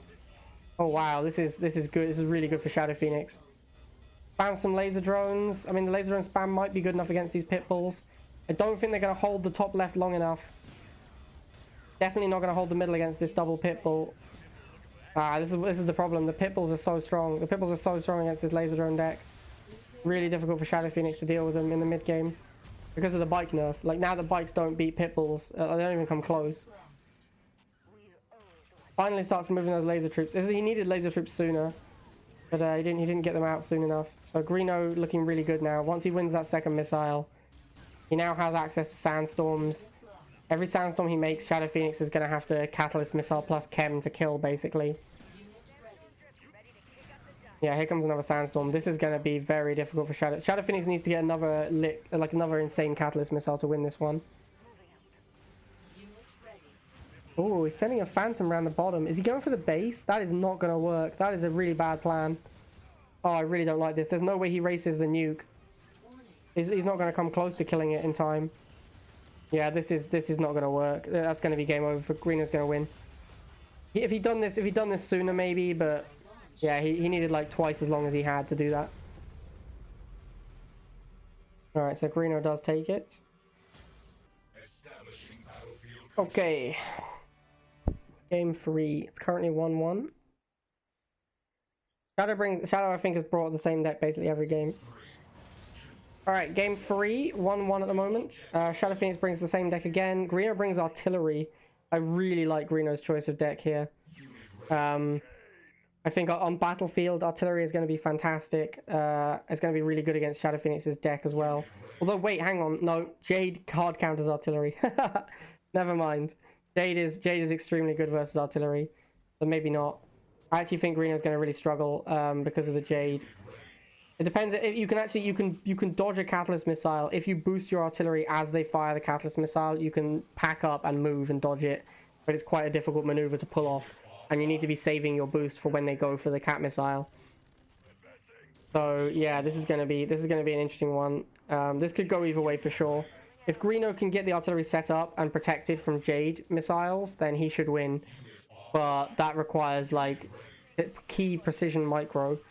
And in the early game, it's really hard to deal with these chem warriors.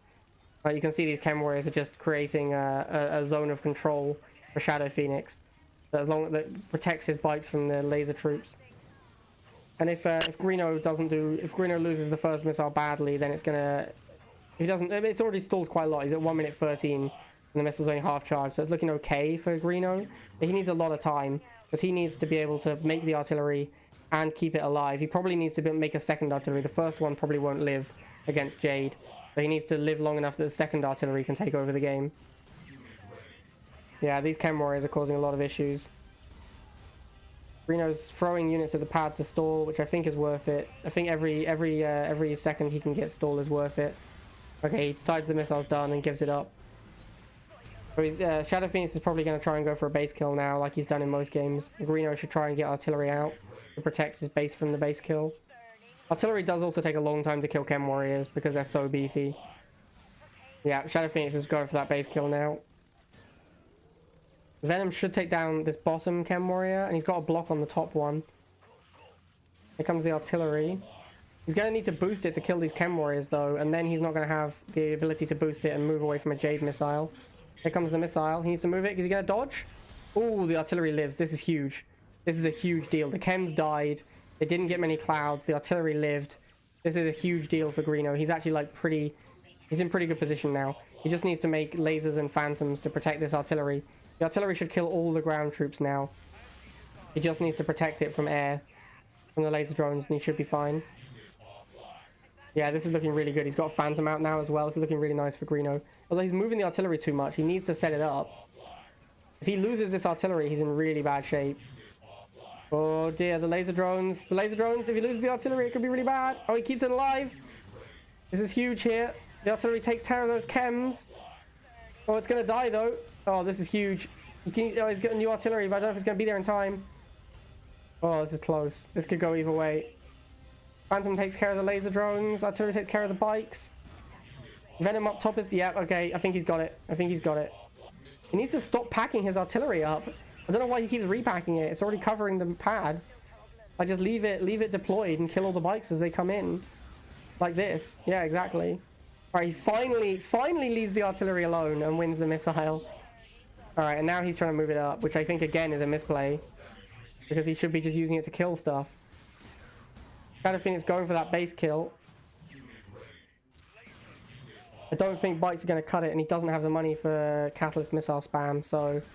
Yeah, Greeno should win here. He's got double Phantom plus artillery. I don't see how Shadow Phoenix gets through this. Yeah, this is desperation laser drone spam. He's not gonna get much done here. He doesn't have the money for a missile. He's getting no damage in on the base. This one's over. It'd be Greeno would have to. I mean, Greeno has done some serious throws today, but he'd have to do a mega throw to lose this one.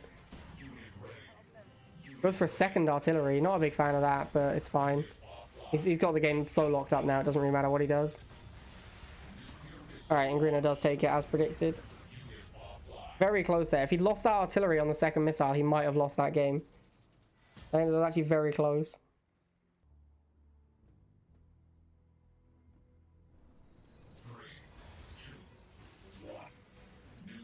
Alright. Greeno versus Shadow Phoenix. We're on game 4 now. Greeno is 2-1 up. Shadow Phoenix needs to win this one to stay in it. Otherwise he's done. Plays Jade Laser Drone deck again. Again, I think that Greeno is favored. He's got answers to chems, and he's got pit bulls, which answers everything else in Shadow Phoenix's deck. So I think the APCs are really good as well. Obviously, it's still rivals. You know, he could still win, but yeah.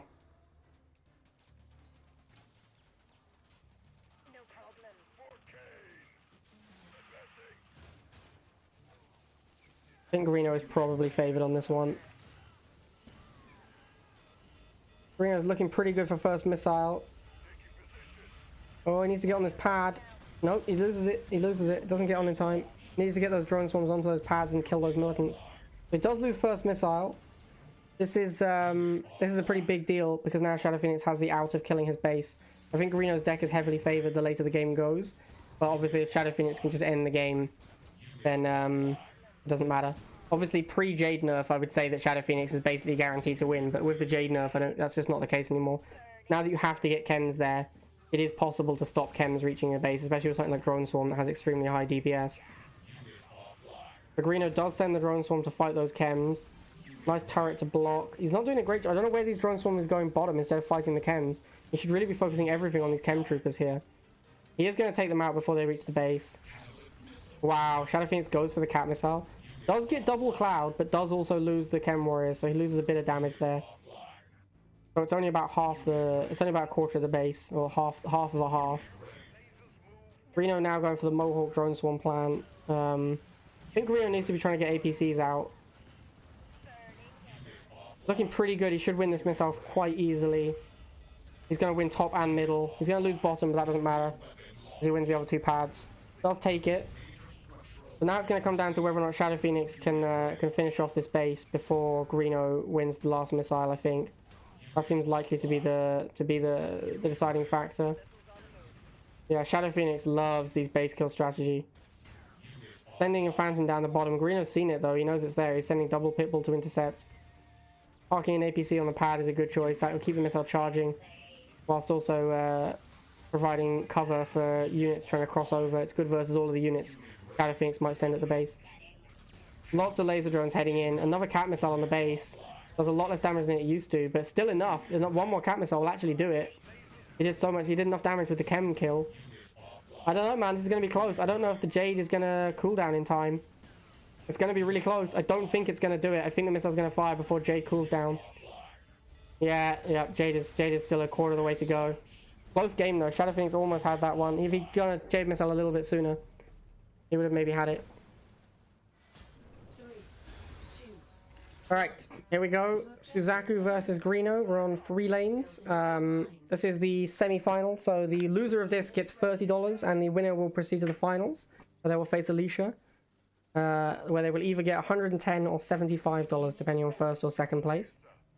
So Suzaku has chosen to go with the Borka sniper deck with Slingshot. Not a big fan of Slingshot on this map. The fact it can hover over the lakes is really nice, but I think the map is a little bit too spread out for them.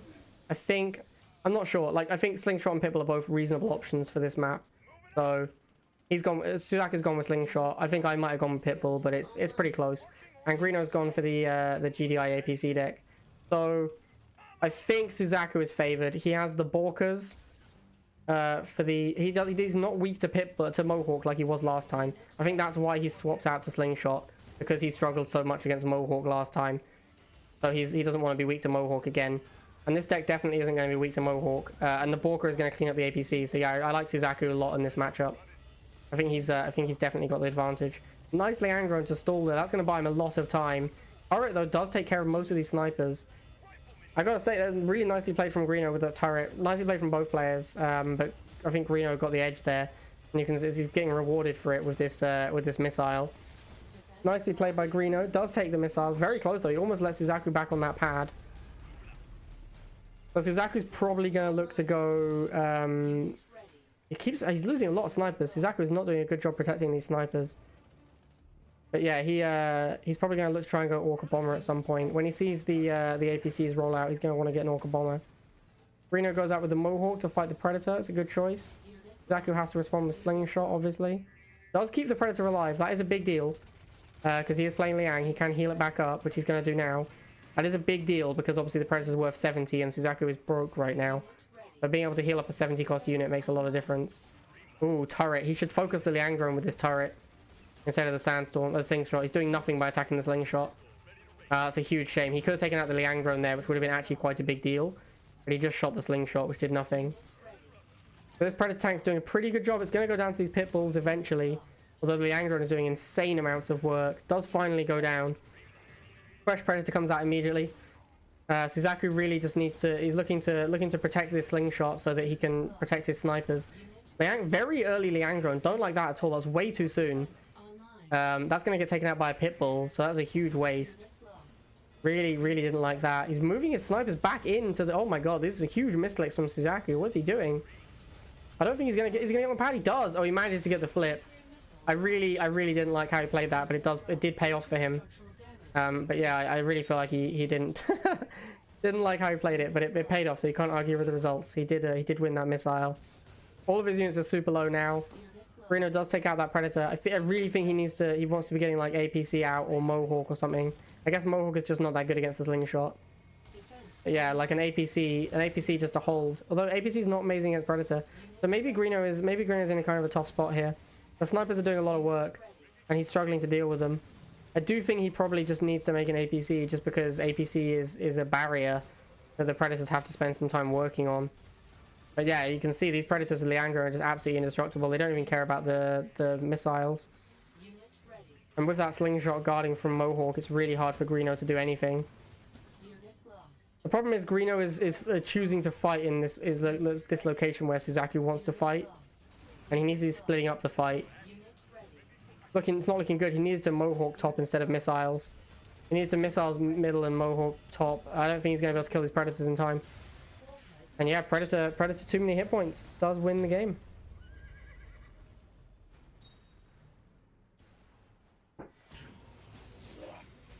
Okay, Suzaku versus Greeno, game 2. Suzaku is up 1-0.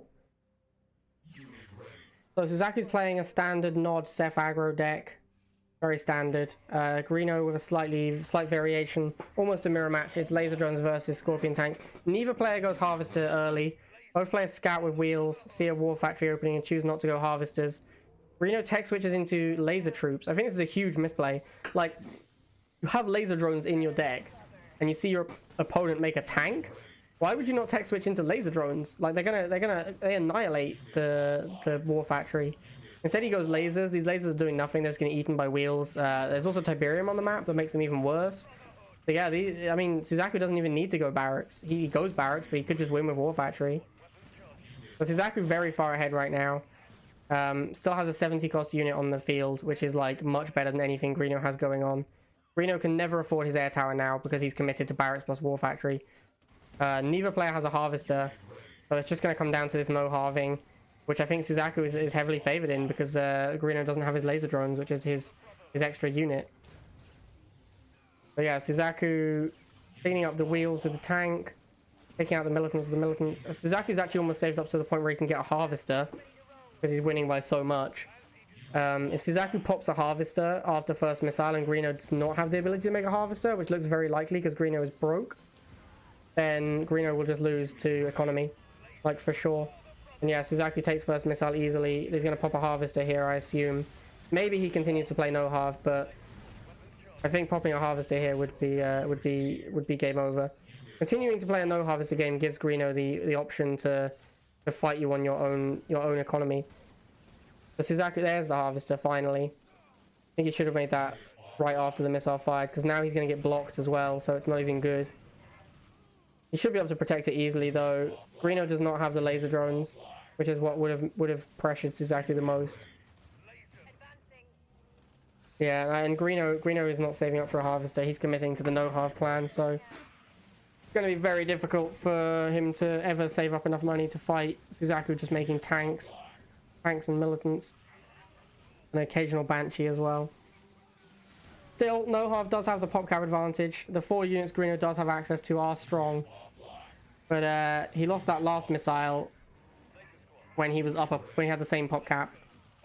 Oh, sorry, when he had the same money, and now he's down in money. It's not looking great. A lot of lasers coming out from Greeno, but Suzaku has the bank to make a flamer.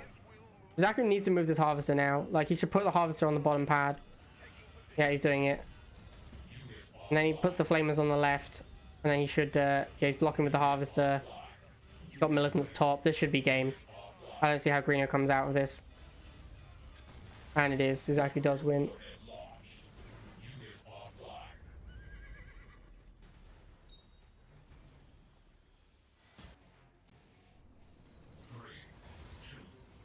Alright, match point for Suzaku. If he wins this one, he will proceed to the finals against Alicia. We've got a Slingshot Sniper Sandstorm deck. I really think that it's a very weird choice to go with Slingshot and Sandstorm Splash, because you don't have when you don't have access to the unit early of the Sandstorm, sorry. You really want your early game units to be able to have a lot of impact, and by not having the Pitbull, the Slingshot isn't necessarily going to be impactful. In fact, Greeno is playing Fnatic aggro, so the Slingshot will do nothing because there's only a Phantom, which is never going to get built because Suzaku has no air units. So the Slingshot is a dead unit, and then the Sandstorm is a dead unit for the first half of the game because he can't make it. So yeah, I don't like the choice of Slingshot here from Suzaku, because you don't have normally the weakness he's trying to avoid of being weak to Mohawks doesn't exist when you're playing Sandstorm as your late game. But Suzaku does put that Liang drone on top, and that looks like it's gonna be Suzaku's missile. Now that Suzaku's won first missile, he's heavily favored, because he can just save up for sandstorms now. Greeno has not really made any fanatics yet, which is like what makes his deck good. Like you can beat Nod, you can beat GDI War Factory by fanatic boosting your Scorpion tanks. But he hasn't made any fanatics yet. He's been trying to use lasers instead, and lasers are just not a very good unit. Like, lasers are kind of bad, especially against snipers and dogs. So that's why Greeno is losing the early game so much, is because these lasers just aren't very good. They're just getting wrecked by the dogs and the snipers. He really needs to be... He also has 210 Tiberium, so yeah.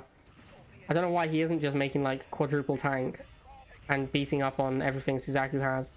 But he's going to take second missile pretty easily. Suzaku just saving for that sandstorm. I think Suzaku didn't really care that much about that missile. He wasn't producing units, really. He was just saving for the sandstorm, it looked like. So I think his game plan is just to make sandstorms. He isn't protecting his snipers well, though. Oh, there we go. That's nice. That's a nice pull. He does keep him alive. Here comes the sandstorm. Oh, he doesn't make sandstorm. That's very surprising. Why do you go missiles? It doesn't go sandstorm again. Zaku really, if he wants to use this advantage that he has by having a sandstorm in his deck, he has to actually make one. Finally makes a sandstorm, but it might be too late because he has to get through a ton of infantry now to get it to the pads. So he finally gets the sandstorm sniper combo going, but I don't know if it's going to be quick enough anymore. The sandstorm needs to get middle. He needs to get snipers. He needs to get something top. Oh, there, the Liang drone, of course. Liang drone will buy him the time he needs. Greeno, this is like the third time this has happened this game, and Greeno still hasn't put an anti-air unit on his back pad, which is really costing him. Looks like the bikes are going to get there just in time, but Sandstorm takes out the Scorpion, and Suzaku does take it. And that means Suzaku advances to the finals. And basically just offer the Liang drone, stealing pads every single game.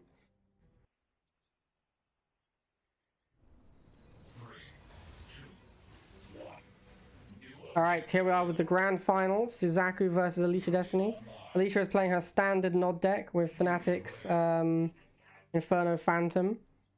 Suzaku playing Sandstorm Sniper Dogs. Suzaku going double Harvester opening. I'm guessing his plan is to... his plan is simply to win with tech units and hope that the micro is no longer a relevant factor. That seems to be what he's going for here. Obviously that's not... Alicia has Infernos in her deck, so that's a pretty hard strategy to pull off, because Infernos will just kill you after the first missile a lot of the time. So Alicia gets a Bike Rush going. She gets a reasonable amount of damage on that first Harvester, but Suzaku is Liang, so he probably doesn't care that much. Also, this is not a great map for double Harvester because you can charge the pads whilst attacking the Harvesters, as you can see Alicia's done here. Although she's throwing the missile here a little bit. Oh my god, she throws the missile. Wow. Focuses too much on those halves, loses the first missile. This is really good for Suzaku, because now he can just sit back and spam sandstorms. And then Alicia needs to be able to beat multiple sandstorms with only vehicles. So yeah, Alicia's best way to beat sandstorms is going to be stacking up Predator tanks. That's like definitely her best way to beat sandstorms. I don't know when the sandstorms are going to start rolling out. If I was Suzaku, I would already be building them, to be honest. This sniper would not have come out if I was Suzaku. Yeah, here comes the first sandstorm. No, he builds the tech lab, then a missile trooper squad. So he's going to lose both his harvesters to this boosted tank. At least he's going to go double Inferno with it. Really don't like Suzaku not building his sandstorms. I feel like the whole point of his game plan was to get the sandstorms out, and instead he's just built like triple missile squad. All right, here comes the first sandstorm finally. Takes out that Scorpion tank. Almost takes out the Inferno as well. He's going to eat the Inferno shot to finish it off. That seems fine.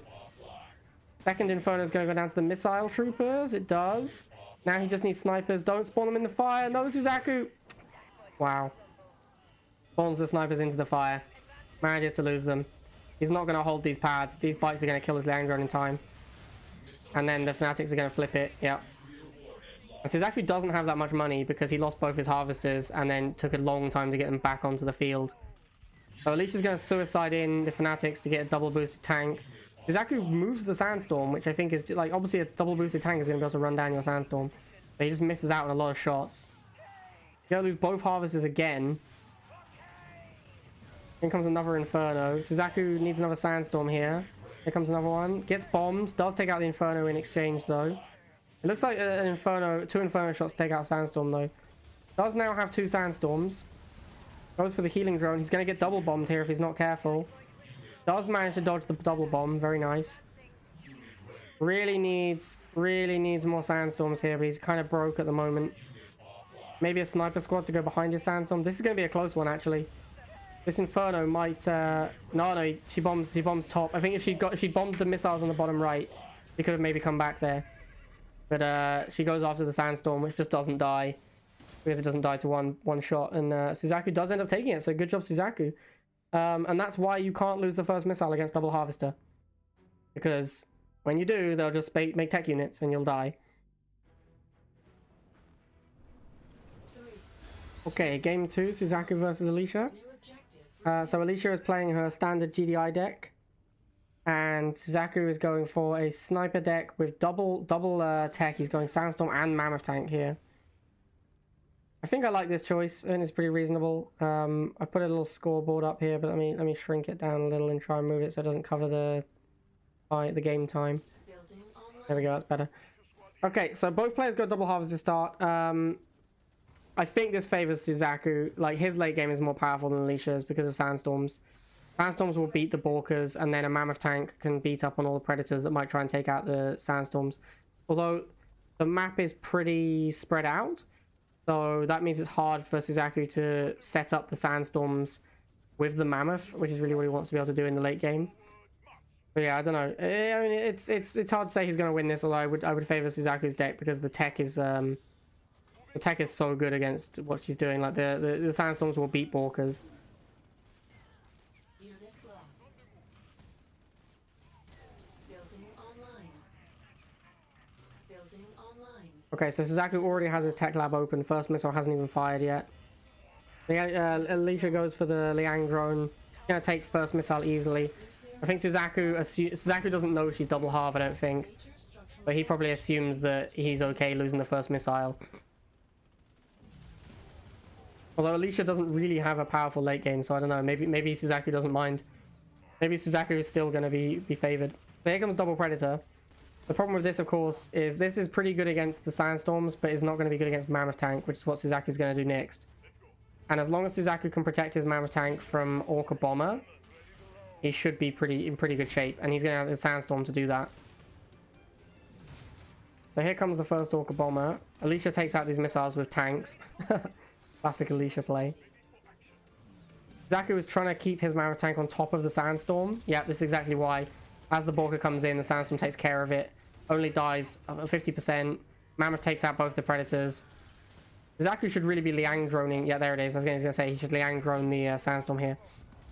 And he should probably be Liang droning this Mammoth as well to keep that alive. The double Borka does take care of the Mammoth. Here comes the Sandstorm to the bottom right. Harvester pull for the top. Looks pretty good for Suzaku. Sandstorm should be able to take care of business. Orca won't kill this Harvester quickly enough. This should be an easy missile for Suzaku. Yeah, he does take it pretty easily. Another Sandstorm from Suzaku. Should take care of at least one of these Borkers. Yeah, might lose it to the Predator tank. Nope, doesn't. Is he going to lose to this Borka? He is. Does about half the damage needed. Sandstorms are not that good against Predators without Liang. Like, as in Liang Sandstorms will beat up on Predators, but without Liang, the Predators do a good job. Which is why Suzaku has that Mammoth. But Suzaku's actually out of money now, whereas Alicia has still got Infinite, because she went double Harvester. So she's just going to keep sending these Predators at the Sandstorm. And then it's going to, like, I mean, the Predators are going to win eventually. And Suzaku doesn't have double Harvester anymore. He can't afford another Mammoth Tank. But yeah, I think Suzaku might be in trouble here. Does take out that Orca Bomber. Does have Liang drone for this Sandstorm as well. Oh, he moves it. That's a big misplay. Sandstorm does go down. He's got a new Sandstorm, but Alicia can just keep making Orca Bombers. Like, she is super rich. And Suzaku is completely broke. So I think Alicia's decision to go double Harvester was really good here. Because her deck is a proper mid-range deck. Like, she is not weak in the late game. She has strong late game units. So she is capable of winning in the late game, even against tech.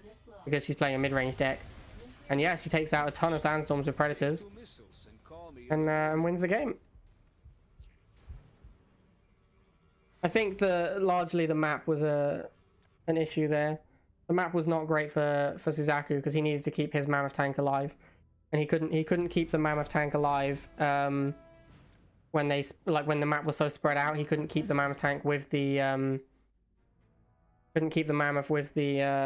sandstorms, which is what he needed to do.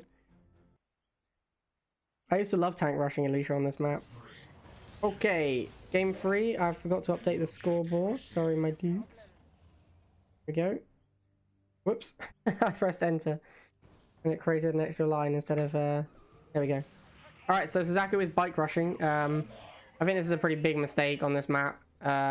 Alicia also is playing lasers this game, so it's not going to work out.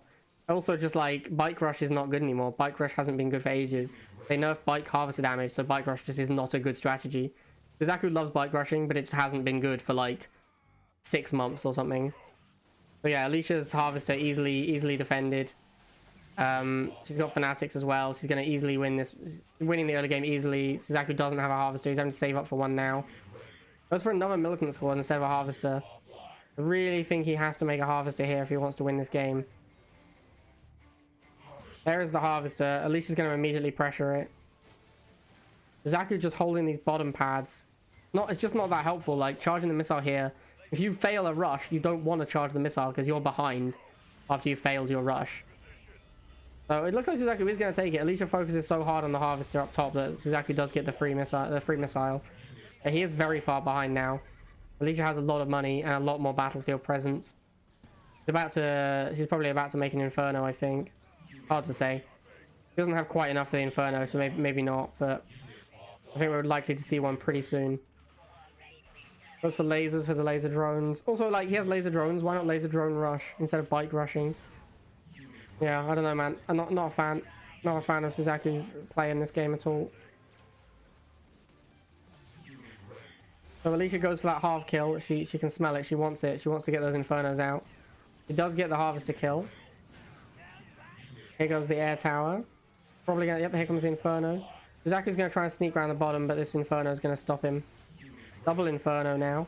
And Suzaku has no money. He can't afford Phantoms. These chems are not going to do anything. They're just going to get eaten by Inferno. Yeah, Infernos are going to take over the game. Oh, the chems do sneak past, but Suzaku has no money, and even if he did, yeah, those chems just get annihilated. Looking really bad for Suzaku here. Although these laser drones, maybe. Oh, it's close. These Phantom is a big deal though. The laser drones are holding out long enough. No, that's it. At least he's gonna get this missile now. Oh, Suzaku's bikes don't get hit by that Inferno, surprisingly. And yeah, Suzaku just can't afford a Phantom, which is what he needs here. Spams bikes instead. Bike spam is a good response here. Alicia has a very expensive set of units on table, and he's managed to kill them all with bike spam. So he has caught back up a little bit on the economy. But he needs to find a way to actually win the game is the problem. Ooh, gets a lot of hits on that Inferno. Very nice. If he can finish this off, that would be a big deal. It does get the bomb. Does take out the harvester. That means she can afford a new Inferno right away. I think we're going to see a... double hit. Oh, that's nasty. I think we're going to see a Phantom soon from Suzaku. At least I hope so. Because he's just getting hammered by Infernos. Really looks like he just wants to make bikes, though. Man, I don't know. I mean, Suzaku knows what he's doing. Maybe this is the right play. Maybe because the bikes are so cheap and efficient. It's working out alright. Like, he's about to take out another Inferno. He's on all the pads. He might win it, I think. Alright, I stand corrected. Suzaku was correct to go for the bikes. Well played, Suzaku. Very nice.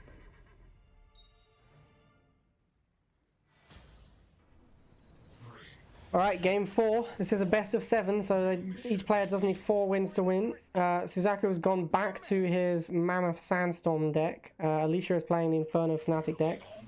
Same deck she just played, I believe. No, wait, she had bikes last time.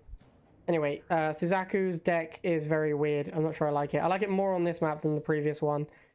You can control a central area a lot easier. It's a lot easier to protect a Mammoth tank from a Sandstorm on this one. Alicia is actually charging the missile though instead of... Oh no, here comes a tank. I was going to say she's actually charging the missile instead of going for the harvester like she normally does, but there is a tank. Oh no, now she is charging the missile. Okay. I think maybe she learned from her mistake last time where she managed to lose the first missile on the sandstorm on open prairie. Where she lost that first missile and then sandstorms won the game. Oh, here comes the harvester push. So Alicia loves killing harvesters. So she uses the fanatics to get a boost on the tank. Double boost the tank. This could end up being a double harvester kill. But is she going to lose the missile for it? That's the question. Going to be close? I don't think so. Oh, that was super close to flipping.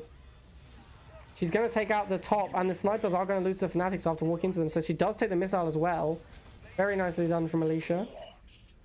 That's going to mean she takes first missile and killed one of the harvesters. So Suzaku's income is pretty stunted. He needs to rebuild that harvester ASAP. Without the second harvester, he is quite simply not going to have the income to build his tech units. Oh, a lot of damage on the second harvester. Suzaku pulls it as well. He has no income now. He's actually on 0 halve. Alicia gets her first Inferno out. This is going to be really tough for Suzaku. He's not close. He's not really that close to the sandstorm. He still needs like 130 to get a sandstorm, and he only has 1/2 income, and the missile's half charged. I think Suzaku's in a lot of trouble here. Here comes a base bomb as well. Yeah, Alicia's going to go hard on the base now. Suzaku needs this missile or it's over. Don't know if he's going to be able to get it. Inferno bombs that pit bull. Tanks on the snipers. He gets the block.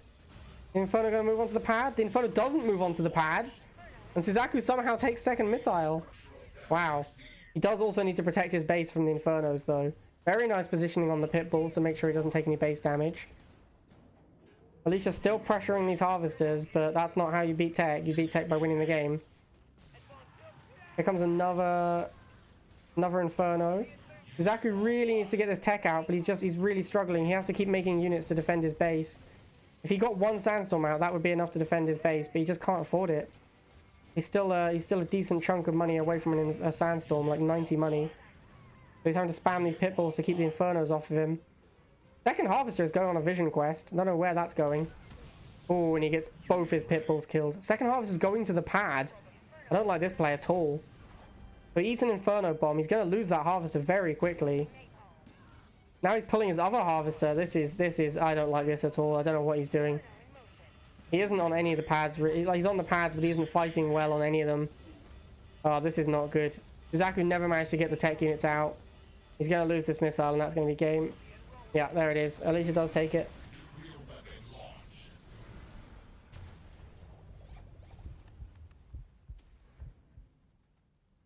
Both Suzaku's losses with that deck now. Might be time to retire that deck. Suzaku versus Alicia, game 5. It's 2-2 at the moment. We're now on tied pools. Alicia is back on her standard GDI Borka sniper deck. Like her ladder GDI. And Suzaku is bringing a Kane Tick Tank deck with laser drones. So this is a deck that I've seen Suzaku play before. He played it quite a lot during the laser drone meta, trying to make this deck work. It's an interesting deck. It's pretty interesting. It has the laser drones are very strong against Alicia's deck because she doesn't play the lasers or missiles. But pit bulls are really good against laser drones. So it's not as strong as it would be against a Nod deck without lasers. As you can see, the pit bulls clean up nicely against both those laser drones. But they actually trade a pit bull for 2 laser drones. So actually, Suzaku comes out equal on Tiberium. Here comes some snipers. Snipers are going to be really good. Sniper pit bull is going to be really hard for Suzaku to deal with. He needs to make tick tanks to deal with the pit bulls is the problem. And that's going to be difficult to do first missile. So I predict Alicia wins first missile with pit bulls, basically. Very, very hard for Suzaku to deal with that. Like the sniper plus the pit bull is going to be really hard for Suzaku to beat first missile. Although he is taking out these snipers here. If he gets these lasers on this pad, no, he doesn't quite get there. If he got the lasers on the pad, he would have been in good shape, but he doesn't manage to get there. He does lose first missile. He really needs tick tanks to fight these pit bulls is the problem. And now they're all going to get healed up by Liang, so all that work he's done is for nothing. Here comes the first tick tank. Obviously a tick tank while moving will not do very well against pit bulls, but when it burrows, it'll crush them. And even you can fight a couple, like one pit bull while moving easily enough, but fighting 2 is not good. And here comes a Predator tank. Predator's very good against tick. If Predator catches tick while moving, the tick tank will get wrecked. Tick Tank does manage to burrow. Alicia only really has Orca Bomber to deal with a burrowed Tick Tank, unless she wants to send a stacked group of Predators at it.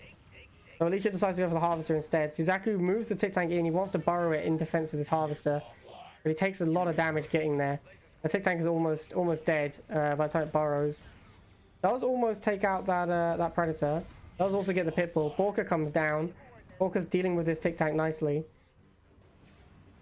This deck would be so good if it had Liang, the Nod one, because you could heal up the Tick Tanks. It'd be insane.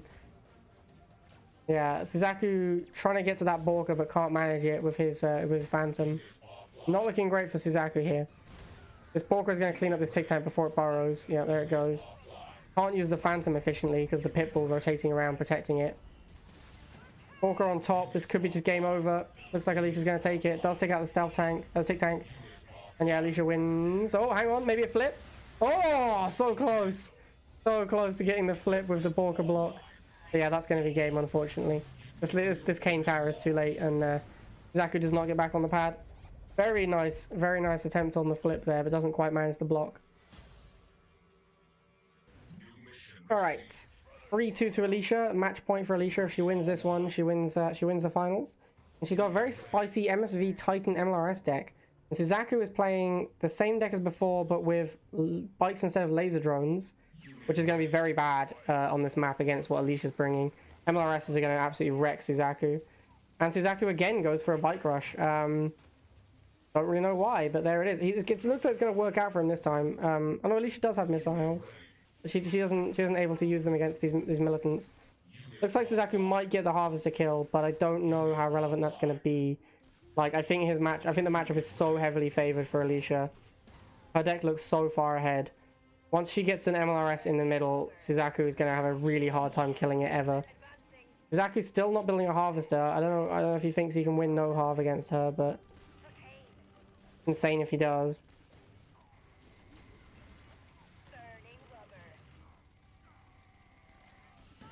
Yeah, okay, well, looks like Suzaku's going to try and no Harv. He has to win this first missile. If you lose first missile with no Harv, you're completely dead. But he's focusing on his Harvester instead of the pads. So he's going to lose the first missile as well. Oh, he does sneak onto that bottom. He's not on the middle. He's going to get another Harvester kill, but it just doesn't matter. Like, the amount of money Alicia makes is significantly more than the Harvester kills bring in. I don't think these bikes are going to hold out long enough. No, they don't. These militants are not going to hold out long enough either. Maybe Suzaku can get something else on the middle. If this Tick Tank can get onto the middle, that would be huge. That would buy a lot of time. No, he's sending it to the bottom. Not a huge fan of this. Alright, Tick Tank does go middle, finally. Alright, Tick Tank is on the middle. Now this is going to be difficult for Alicia to get through. Because she doesn't really have a good answer to it right now. She needs to build an MLRS to fight it. Sends in double missiles. They're going to take a long time to kill this thing. Venom's going to take care of them. Here comes the MLRS though. This is huge. This is going to be so hard for Suzaku to beat. This is gonna take care of the Tick Tank reasonably quickly. It does a lot of damage. Can he block long enough? Oh no, doesn't quite get it. More snipers come out. Yeah, sniper plus MLRS is a huge problem for Suzaku. Doesn't manage to get back on that middle pad, and he's running out of money. Oh, and Alicia takes first missile. I think that's probably game. Alicia, once she has this MLRS set up, I don't see how Suzaku ever wins. He doesn't have an air unit that can fight it, so he's going to send Tick Tank towards the Harvester, but the boosted MLRS is going to get in the way. Double boosted MLRS here. Yep, one shots a moving Tick Tank. This is over. I mean, like, Suzaku went no Harv, and Alicia's deck is heavily favored anyway, I think. So, yeah, Suzaku's deck choice, I think, was extremely poor for this map. Like, Tick Tank Kane is not what you want. You're probably, like, you want two range units, like a Giga Cannon or something would have been a lot better. Or even just going for, like, tech on Hold the Line, or Tug of War even. Like a Mammoth Tank would have been really good here. Yeah, Alicia has this sewn up now. She's going for the base kill as well. Not sure what Suzaku can possibly do. But he's making a valiant attempt with these lasers. Now here comes a Titan as well. And yeah, it looks like it's going to be a pretty clean victory for Alicia. Alright, and with that, Alicia wins 4-2 in the finals. And yeah, congratulations to Alicia. Suzaku second, Greeno third. Alright, hope you enjoyed that, guys. Congratulations to Alicia, the champion. And yeah, That'll be all from me. I'll see you guys next time. Thanks for hanging out.